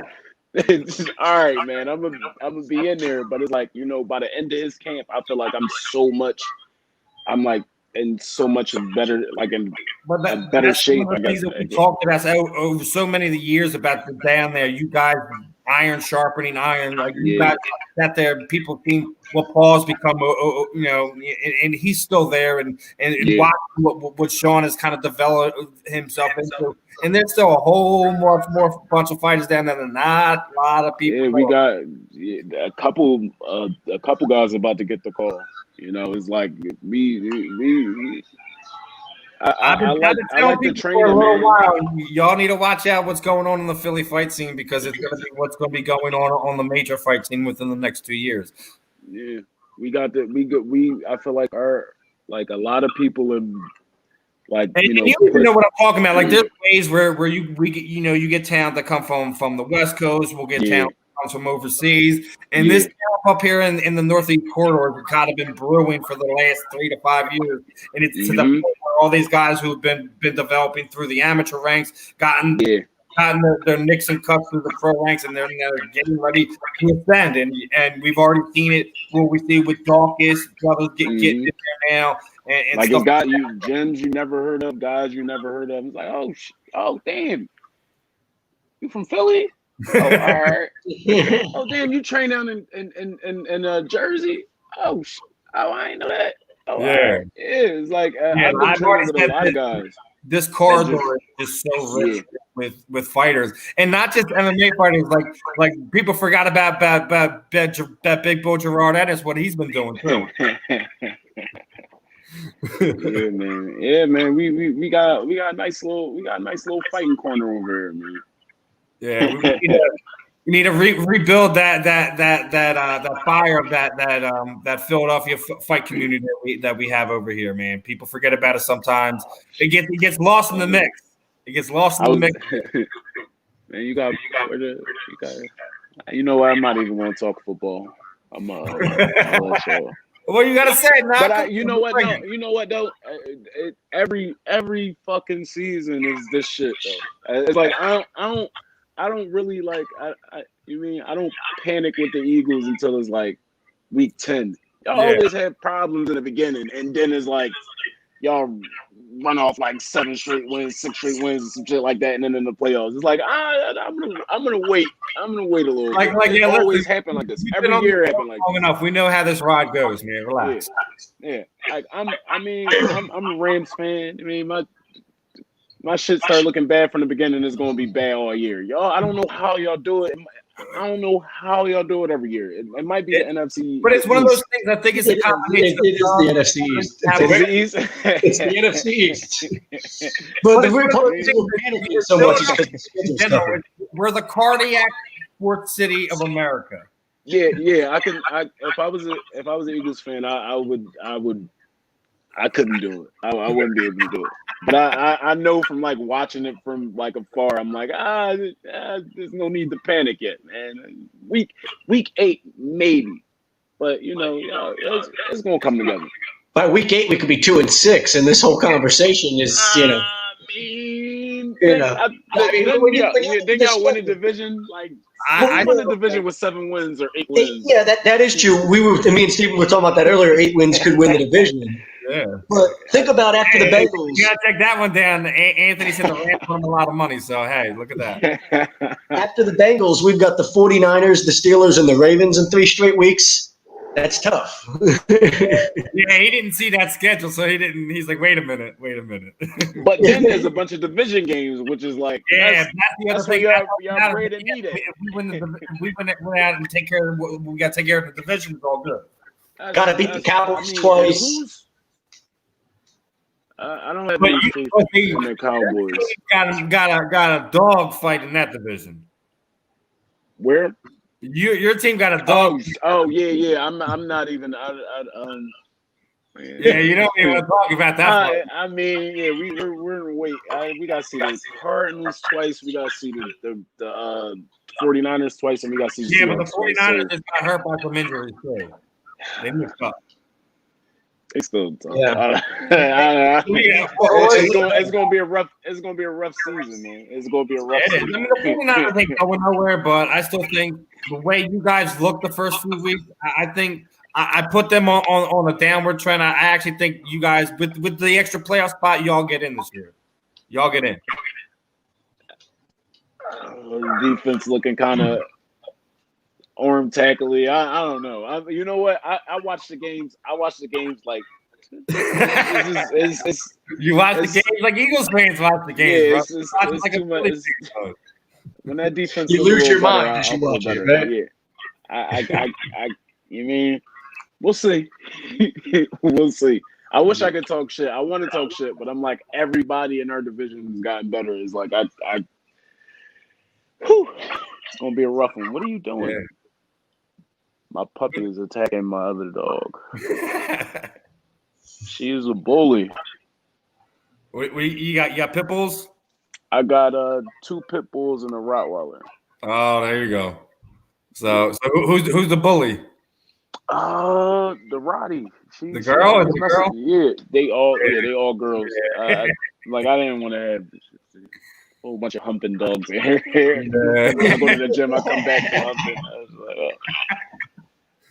Just gonna get all of the females, all females. Well, Nah, I don't want to keep too much of your time and wrap you up too much longer. Y'all made me lose too. You made me lose in Madden. I just got smoked. We gotta link up sometime and verse up, man. We got some fun, all right? Absolutely, man. You guys be Because safe. I got both game systems between my son and me, so You play Madden? One way, brother. We'll get it going. Madden or Call of Duty right now. That's what I'm. That's we definitely get into some Madden, bro. For sure. Hey, we go first man, brother. We're gonna have some fun. Hey, that's all. but nah, you know how I wrap these things up, man. Pretty much throw the floor over to you. Anyone you'd like to thank, training partners, teammate, your sponsors, anything that you're working on it, outside of the fighting game that you want people to know about or anything like that. The time is yours, brother. Give a shout out to Noble Nation. They supplied me with those nice shorts my last fight. And my teammates, both gyms, EFC and Gracie's, man. That's about it for me. List is getting smaller and smaller over the years, brother. You gonna wind up. I'm building. Man, but no, it's a good thing, man. You gotta keep the right people around you, man. We talked about this so much, man. Like about how that means. You have to have the right people around you, the right people supporting you around you. And those are the things you've learned on your own over the years, brother. So man, it don't matter who it is as long as the right people are in your corner. That's all. Whoever trying to help, each other succeed. Like when I go in there, I look at my teammates. I'm like, hey, man, let's get it popping. Even though I'm tired, my knee hurt. I know you need this work, so I'm. Well, man, I'm gonna say it right now, man. We get our gear from Philly Drinkers, man. Reach out and hook up with Alex, man, and get yourself some walkout t-shirts, man. Get yourself some gear going, man. Get yourself some cash flow coming to you, man. Because I know you guys need that at camps, man. Absolutely.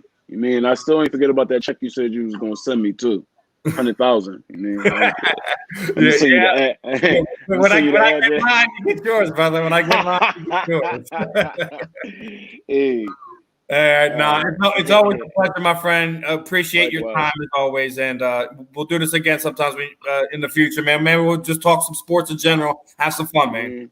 We'll see. In 8-9 weeks, man. Watch how happy you're gonna be. All right, both of y'all. All right. All right, good, man. Nah, thanks for your time, brother. We'll catch you on the rebound. I love you, man. All right, be good. All right, man. You too.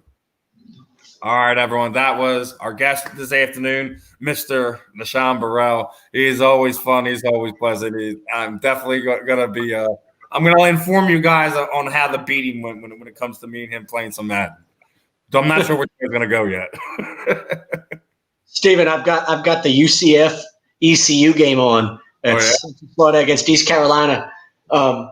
Central Florida had 4 straight offensive penalties to start the game.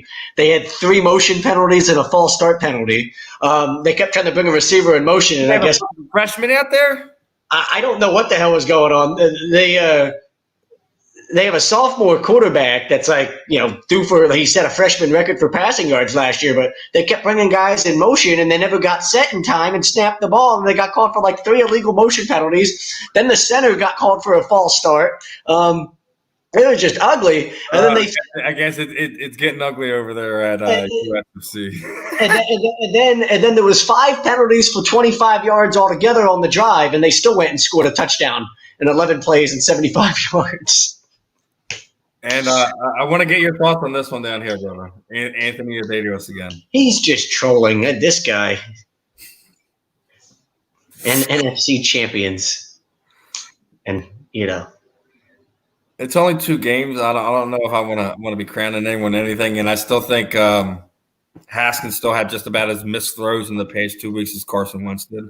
If I missed something, I don't know. I don't know. I know he's got a fun receiving core to throw to. McLaurin is phenomenal. I wish he was on our fucking team. Another swing and a miss. Where did he get drafted? He wasn't a first-round pick, and we would have had a chance at him, and swung and a miss there. Yeah. But, again, appreciating Nah-Shon for his time. We're going to have him back on. That's going to be fun again. But, we were done with basketball. I think we were getting to what was left of the somehow still lifeful Phillies that are damn near lifeless, apparently. Oh, we're talking the Phillies first. Lovely. I was hoping you were going to trigger me again, Steven, and I wasn't going to have to lose my mind. But the Eagles, you've already lost, brother. The Phillies, you know what I mean? The only team that doesn't make me lose my mind in this city is the Flyers, and that's because I don't watch it. Like, I'm not a huge Flyers fan. Like, that's the only team. Now, every other team in this city drives me absolutely insane right now, driving me up a wall. Yeah. The Phillies, I mean, how many, it's just ridiculous. How many leads can you blow, with a bullpen? Yeah, it's just this historically bad. I feel like Chris Farley and Tommy Boy, my hair goes all over the place. How many leads can this bullpen give up? Apparently, they're giving up 8 telltale. It's just almost ridiculous. It's borderline insanity how bad it continues to be. And, we knew it wasn't going to get any better. We said when there was 9 games to go, and I was, I guess, optimistically wishing there was 18, so we had a little bit longer time to figure this all the fuck out. And instead, with 9 games, we said, the offense is going to have to carry us. We're going to have to try to win 8 of 9 or something like that. The pitching, the bullpen is just, it is what it is type of thing. Just got to hope the offense is hot enough. Bryce has continued to be hot, but Harper's played plenty fine during this whole stretch. And, we just – the bullpen he's starting to lose some of that will right there. No matter how well he's been playing, it hasn't mattered. He hit 2 home runs in a game, things like that. And you just, you're hoping hey, boys, jump on my back, and let's go places. And everybody else is just kind of nah, we're good here, bro. You can't, you have at it. We're just gonna chill here and suck, Roman Quinn gets thrown out of a game where we don't have any other outfielders. You get thrown out of a game, and now they're pulling people out of never been in positions this guy has no business being on an MLB field, and he's got to go play left field now because you decided to argue balls and strikes and get thrown out of a baseball game. It's just bad. I don't know. It's not fixable. Not like what we talked about with the Eagles. We've been saying that for weeks, though, with the Phillies, and the evidence continues to be there. The bullpen just is not – it was never going to be good enough to let us make the playoffs. I mean, you were talking about it off air that the very likelihood that Gabe Kapler makes the playoffs this year and we don't is terrifying. Well, I told people I said, what? I don't like Kapler any more than anybody else. He's stupid personality and all that. But this, these people that thought he was absolutely terrible here, he wasn't. He said annoying fucking things, and he did annoying fucking things, and he let the analytics really dictate how he managed, as opposed to maybe managing by feel. But as you're seeing in St. Louis, or as you're seeing in San Francisco with him, he's about to lead them to the playoffs with a team that that zero expectations. There was zero expectations with that Giants team, and they're about to go to the playoffs. Now, I don't think that's because Kapler's done anything special for them. I just think he follows what the analytics tell him, and the front office, sets all that up for him. And the Giants have always been a very analytically driven front office. And, these teams that seem to do analytics well, that's what they do. They seem to make everybody, they make the coach's job a lot easier because they're just here, the numbers are there. Don't argue with them. Just follow what the numbers and the trends tell you, and you'll be okay. And the good organizations, the Twins and organizations like that, the Indians, organizations like that seem to have this analytics game figured out. The Rays do a great year of it every year down here where I'm at in Florida. The organizations that have the analytics game figured out, this is what they do. It just wasn't ever going to work in Philly. That whole concept was never going to work here. That's why I think Girardi's the perfect guy, because Girardi understands the analytics and he understands how to play the analytics game, but he's always going to have some old school baseball in him where, he does, he also has a lot of feel for the game that comes into, situations for him throughout the game as well. He doesn't care what the analytics say. He's not afraid to bunt. He's not afraid to steal bases. He's not afraid to do things like that a lot of teams that are very heavy analytically driven have gotten away from. So I think Girardi's the perfect guy for this, for this city and for probably this group of guys, it seems like the one problem we seem to have. Nobody in this clubhouse respected Kapler, you know what I mean? And it's just, with the personalities that were in this clubhouse, guys like Harper and Arrieta, these no-nonsense type guys. I think you need a no-nonsense manager like Joe Girardi, to lead all of them. He's just the perfect combination of what a guy like Bryce Harper wants, in a manager, what guys like that want. So Kapler wasn't that guy. I remember Harper openly laughing at when Kapler came out with the curveball machine thing. They had Harper on one of the radio shows, and he openly laughed at it. They're like, "Do you think that's a smart idea?" And he was just like, he's like, "Me personally, no, but it is what it is." It's always to him, and that's the face of your franchise now for 13 years. You just had to bring in somebody that was going to be a better fit for everything we're doing, and that's Girardi. But it didn't surprise me that Kapler, I remember saying, if Kapler has success in San Francisco, think about what he is. Think about what San Francisco is, that area of the country. It's all technology based, right? Facebook and social media is based out in those parts of that part of the country. That's what they are out there. They're very techie, they're into that sort of shit. They're into the analytics and all that goes with that. That's that area of the country. There's a time and a place for all that, but within the frame of what you're supposed to do with a baseball team, man. It was just over the top. And well, I told you, examples for me where the analytics can't save you. For examples with with Kapler, where he, there was a game specifically last year where he let Jake Arrieta hit in the bottom of the 5th inning, with a guy on first base. Now, when you let the pitcher hit, that means the pitcher's coming back out to pitch the next inning. Black Logan, that is absolutely, this is the truth. Why do we have to bring up the Cowboys? We're talking the Phillies. Good Lord. Is this guy a closet Cowboys fan? No, I just think he popped in on the conversation and wanted to get it out. Okay. I mean, we did just come off a football game, so. But I absolutely agree. We got to give him some love, I mean, Kapler, I don't know if he deserves any love, but I mean, it doesn't. The Kapler doesn't deserve any love. No, I mean, he's just in a good position with an organization that is very analytically driven and has figured out how to play the analytics game. Where, his stupidity, his bad baseball IQ, they don't force him to make any decisions. They're just here's your decision. This is what the numbers tell you to do. Do it. And great. That's what they are as an organization. That wasn't going to work here, and it was a stupid idea from the beginning. We're in this weird situation where damn near 3 of the general managers that work of the 4 teams that we have here in the city are doing terrible and are almost at the point where all of them are heads are on the freaking chopping block here. And regardless of a playoff berth or not or whatever, we've said it last week, I'll say it again, this guy needs to go. What was said during the week of what he was sitting there saying about JT's contract and all that, sounded like he was just trying to, talk his way out of it. We just bought us 2 years of control with this guy.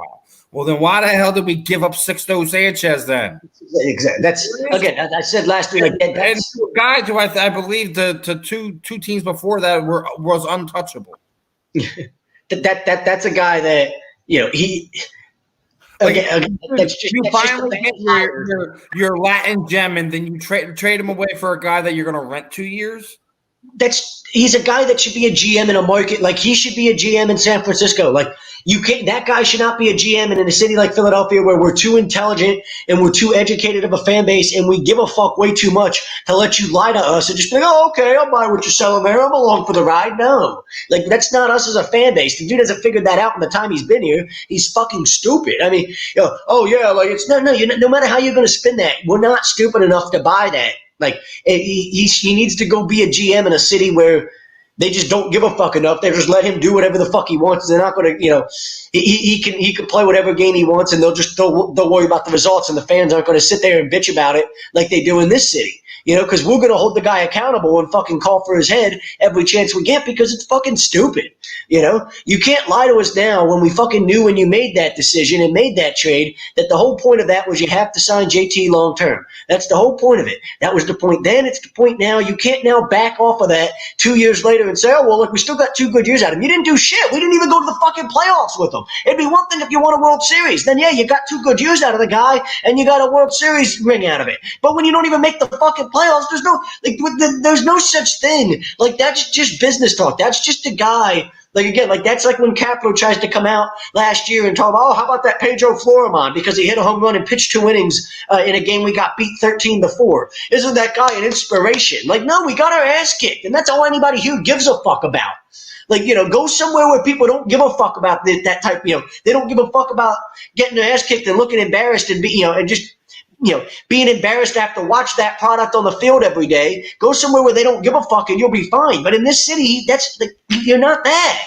And the fact that he was hired, by anybody, that was, I don't know who made the decision, whether it was Middleton or McPhail or who really made that decision, but it shows such a lack of feel for what this city is as a sports town to hire a guy like that.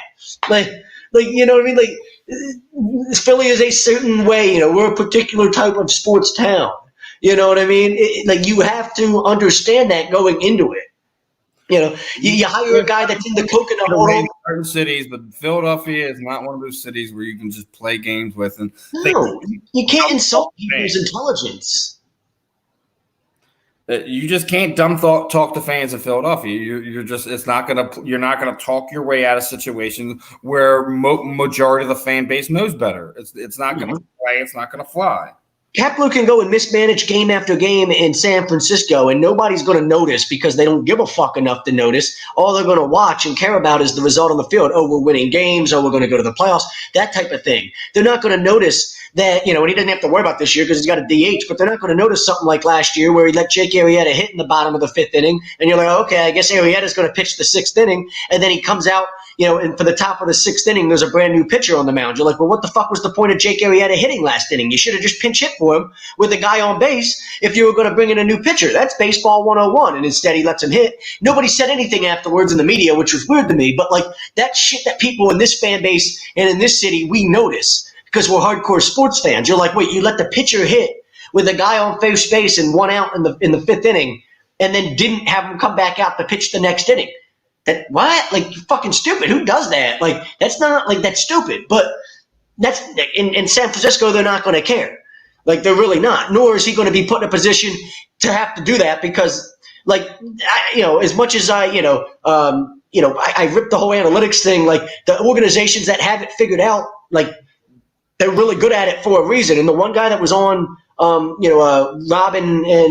Brinkman and Brad Ryer's show, I think he was in the Yankees organization a few years back as a scout and all that, and he's really old school guy. And he talked about how the analytics actually came from the front office. They would create a lineup based off what the analytics and all the numbers were telling them is the best matchup against that starting pitcher and that team that day. They would then go transfer that lineup to the manager and say, hey, that's the lineup you're going with for today. So it's no longer a manager writes out the lineup based off what he feels like. In a lot of these organizations that are analytically driven, they just, this is what it's going to be today. This is who should play. This is what the numbers say, who should be in the lineup, and this is how it works. So you're taking a lot of that out of their hands. And, when you're a guy like Kapler, great. If you're an organization like the Giants where you feel like you've got a lot of smart people in your front office that are analytically driven and have it figured out, you're not worried about him mismanaging a baseball game because you're not putting it in his hands.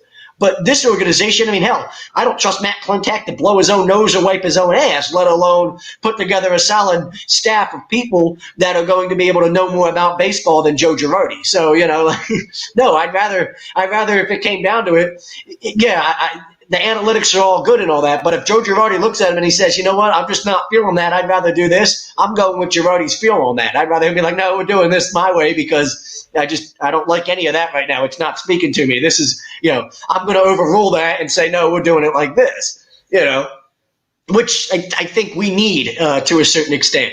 Not only with this fan base, but with the certain players on this team. Bryce Harper is not going to have a computer tell him how to play baseball. You know what I'm saying? Bryce Harper, hey, Bryce, this is what the computer is saying that you're struggling at, and it's saying this, this, and this. He's just going to laugh at you. That's, he's too much of a hardcore baseball player to take any of that serious. We got going back to football question for you here. What do you think are about the Las Vegas Raiders? Are they real? Well, one thing for John Gruden is always going to be a well-prepared man for football. The question is what he and a lot of people have been hard on David Carr over the last few years, and people for his first few years in this league were fairly impressive. Not to sit there and say like he's a superstar or anything, right? He doesn't do anything special. He's more than above average quarterback. So you have a guy that is more than a game manager, but it's not going to win you more than a handful of these close games. So they are real to the fact that they could be winners, but I don't mean real to the fact that I think they could be a threat to anyone. You're in the AFC West. So yeah, I mean, I think they could be a playoff team this year. Absolutely, they could be, but it also could be one of those things where you have to see how some things play out in the AFC East. You don't know if both Miami and New England are going to wind up. Good enough. Buffalo and New England, I think, are playoff. They were really close to making a playoff run last year. Man, don't hate but they're not there yet. At some point, they're giving in. I still think that team has enough to get in with that extra playoff spot this year. You can't sit there and tell me that they. Miami? Miami started 0-2, and at some point they're going to look to hand the reins over from Fitzpatrick to Tua. They're more looking as a transitional team that wants to be a playoff team next year. They're not ready to be a playoff team this year, and they know that. That's why they're in the position that they're currently in of just trying to set up everything the best they can in order to hand the reins over to Tua. If people think Tua's honestly, you want to keep this in there to make sure that you do get like a mid-round, first-round pick. They might win 7 games, but like 7 or 8 games, but they're not going to be a playoff team. They're on the cusp. I don't think they're going to be a playoff team, but they're on an upward trend, like a team. I agree. Next year, I think the Dolphins could be like over the next couple of years, they become a team that becomes really good. But I don't think they're ready. They're not anywhere near ready. They'll surprise New England and Buffalo in a couple games this season and stuff like that. But like I said, upward trend. With like I feel about Vegas. I think they'll be right around that kind of same window, just outside the playoff window. I mean, I think Vegas overall's got more talent than Miami. If I'm starting there, we touched a little bit on this earlier about our thoughts on the injuries going around the NFL. It is a direct result of not having OTAs, not having these guys being able to do what they need to do to prepare for the season properly, and it's manifesting in the first few weeks. I already told you that we were going to see a lot of this through the first 4 weeks, and then it would start to taper off. It looked like my theory has proven to be right. Unfortunately, we've seen a lot of guys go down. Saquon Barkley, giving opportunities where Donta Freeman is no longer a free agent. He's now in the building there in New York. So I still think we're going to see a lot more. They don't let guys take steroids anymore, which is affecting all of this. Like I thought about this earlier. No, I know you're going to laugh, but you can laugh all you fucking want. I'm dead fucking serious. I mean, how the hell are you really going to expect grown men? I don't care how freaky how freakish of athletes they are. There's no way you can play in a physical sport like the NFL without taking a performance-enhancing drug and actually be able to stay healthy and not get hurt in the in this at this high of a rate. Yeah, 7, 9, 8, and 8 Dolphins would be. Yeah, like I'm dead serious about that. Like, man. I know you got one for this one, Mr. Burr. What? Cam Newton season the shine. I mean, he's in a good position in New England. So no, he's probably in the best position he's been in his career. If you really think about it. He absolutely has the best coach who's going to get the most out of him, no matter what it takes. Right? Yeah. So, it is his season to shine, but it's also his time to really prove what was he an overrated fluke before, or was he really was he really super Cam? So we're gonna find out who Cam Newton is as a NFL quarterback is this season. So in that aspect, you're right, Black Logan. It is his season to shine. The question is he gonna rein it in? Is he going to rein it in? He's looking good so far, but you also got to remember where the percentage of that offense is. How long can he keep that up? I do like what I see out of him so far, though. They've got a really good running game that's able to that's a new dynamic to that offense that allows Julian Edelman to be so much more effective. Julian Edelman was just a guy that would beat you underneath in the zone defenses in 5, 6, 7, 8 yards at a time.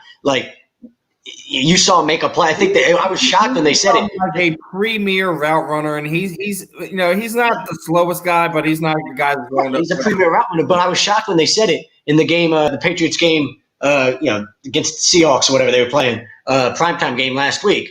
Went to the very end there. Edelman had that big play down the field. They said that was his career long catch. He had never had a catch of over like 40 yards before, or something crazy like that.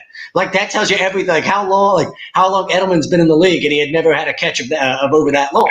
That's how crazy that is. So like that dynamic with Cam being able to run opens up things like that. Because it's something that Brady didn't have there, and then he's got all those running backs that are athletic and make plays in space to begin with.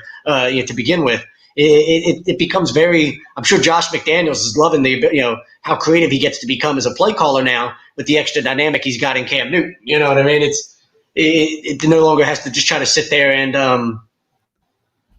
it's when you had Brady as quarterback, it was almost like you were playing chess and everybody else is playing checkers. You know what I mean? Like that was how your offense won, being one step ahead. Also, look, back down to earth this season, and Gronk really hasn't really found his way. And I really only thought Gronk was going to be a decoy as it was, anyways. But are you surprised at Tampa's start yet? No, I mean they're 1-1. I don't necessarily think they look good. I mean, but I thought they were overhyped to begin with. I think they win 10 games, something like that. Which is probably what they should win. They won 7 games last year while leading the league in turnovers. You cut those turnovers in half, which is an easy assumption to make with Tom Brady as your quarterback. He's not going to turn the ball over 30 times. He's probably not even going to turn the ball over half that many times. You cut those turnovers in half. And that's how like 3 wins easily right there. You go from a 7-win team to a 10-win team. So, but I think they were going to win 13 games or something like that. Be like, And what are and speaking of they're going to play in the Broncos this week. I'm really looking to the Cowboys Seahawks game. I don't know about you that I was hard on Seattle, but it looks like Pete Carroll is really giving those reins over to Russell Wilson this season. What do you think about that? What's that? You broke up a bunch during that whole thing. Yeah, you were breaking up a bunch too there at the end of yours. But really looking to the Cowboys Seahawks game this week. Russell's really kind of been given the reins this season. Compared to what Pete has kind of let him do. He's kind of let the offense run through him. What are your thoughts so far? I mean, it's Brian Schottenheimer's the offensive coordinator out there, and I think he's really in sync with everything. Like, this is what he does. Hell, remember, like Schottenheimer was the offensive coordinator with the Jets when Mark Sanchez was there, and they were somehow overachieving and found every possible way to put Mark Sanchez in positions to succeed when they needed to take him to AFC title games. I think he realizes how special Russell Wilson is. It's very easy to put Russell in positions to succeed. But I think that's all that offensive coaching staff is doing. Schottenheimer's, calling plays that put Wilson in a position to succeed, and then he lets Wilson do everything else because Russell Wilson's that special. So I mean, it's. I don't think it's anything different than what. I think Russell Wilson's had the reins of that offense for a while. They've always wanted to, and they still do. I kind of think it's more of a thing where like Pete kind of like ran the offense the way he has. If you look at the last few weeks, Pete's not an offensive guy though. Pete's a defensive guy.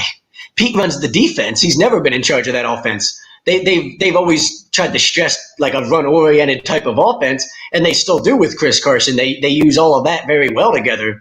But I mean, they had Darren Bevel that was in charge of that offense for a little bit, and in the past few years, it's been Brian Schottenheimer. And I think since you've seen Schottenheimer take over, it's been like that's where like you've seen how special, as good as Russell Wilson was. It's like now he's playing at an MVP level. The Seahawks may have a weak secondary, Mr. Logan there, but you think Dak's going to be able to kind of exploit that? Because I don't.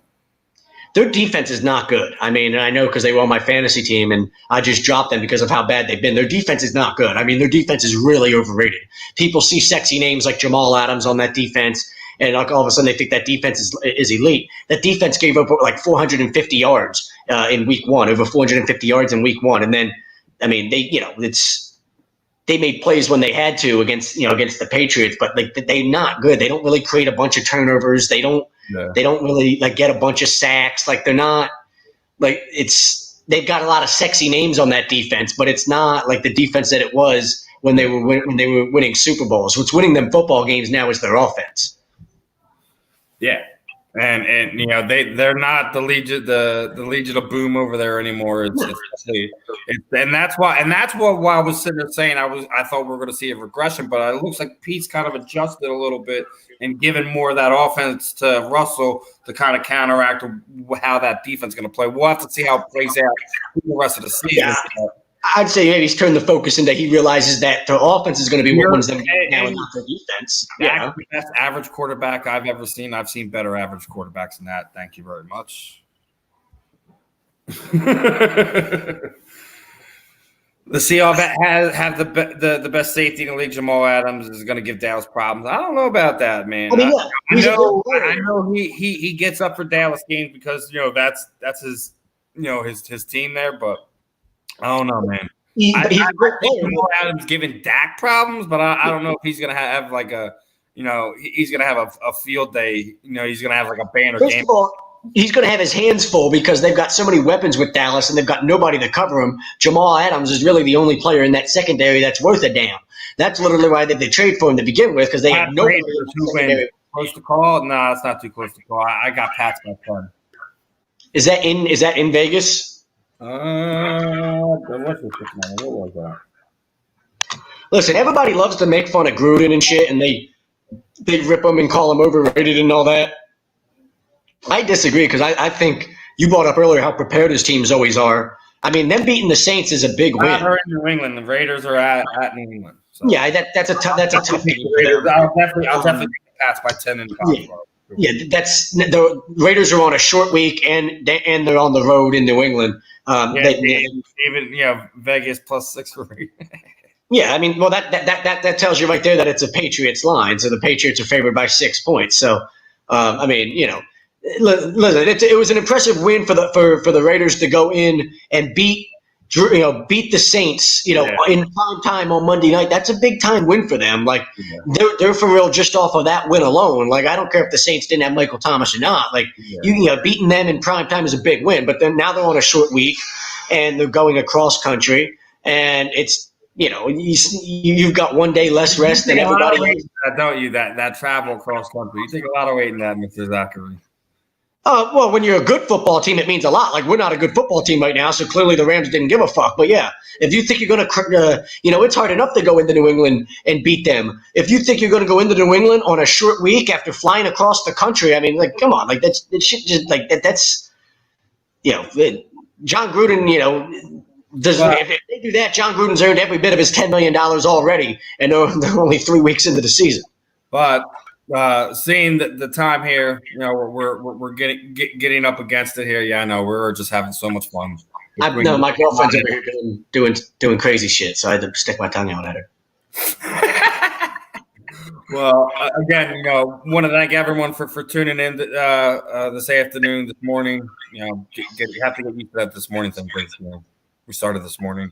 All our listeners on YouTube, Facebook, Periscope, Twitter, all that. Appreciate you guys tuning in, and make sure you guys are staying locked in because Kicking It Stateside should be kicking it this evening. We're going to be talking some soccer, so appreciate them for letting us switch the time slots here, so Zach can get his umpiring on this afternoon. Appreciate Nah-Shon for his time again, guys. Make sure you guys are following us on all forms of social media. We're going to be working on some big things to be given away in the few months. We got a signed Ron Jaworski jersey for our listeners coming up soon. So make sure you guys are subscribed, following on Facebook, on Instagram, all that stuff. We're going to be making some announcements over the coming months. I'll be adding some more stuff to that as well. So make sure you guys are locked in and keeping everything APD. Again, if you haven't already, make sure you're heading over to Philly Drinkers, getting your weekly Roundup shirt, get an A2D shaker. They got all kinds of stuff. We got Gators over there, and Philly Drinkers already got a bunch of, both Philly sports stuff going on with everything they got going on. They just, I think they just signed a deal with my buddy over there at My MMA News, so they got that stuff going on. But before we kick this one off, again, make sure you guys are giving our sponsor some love, and and this show was brought to you by Ambuck Services. That's AMBUCK Services. Call Michael Amber. Tell him A2D set you 20% off gutter guards. Anything around your house, got you covered. AimBuckServices.com. Anything you want to add before we wrap this on up, Mr. Burr? Johnny Six Alive says, peace and thanks for your help, as if we're like some type of professional sports gambling experts or something. Like, do you think I should bet the Raiders or do you think I should bet the Patriots? I'm giving you like financial advice. I definitely think we can work some of that in for our loyal listeners. Maybe get some betting guys on here that guys help you out. Yeah, we can get you some action guys that do a good bit of betting too. So we're not get you some actual professionals. He's telling you, thanks for your guys' advice, and then watch, now the Raiders will win, and we're going to look stupid. And you guys cost me money. Like, no, that was your dumb fault for listening to a couple of dumbasses. All right, ladies and gentlemen, this was another great episode of the weekly roundup here on ATD Radio. I was Steve. This guy over here is Mr. Burr with all your nonsense coming out of his mouth. You're gonna love tuning in every week. Make sure you guys are checking everything out on all the platforms the rest of the weekend, and also the poker guys. Make sure you're checking it. Hit up Zach because he's always got that going on. Yeah, but other than that, I'm Steve. He's Zach. This was another episode of the Weekly Roundup. We'll catch you guys on the rebound. Have a good one.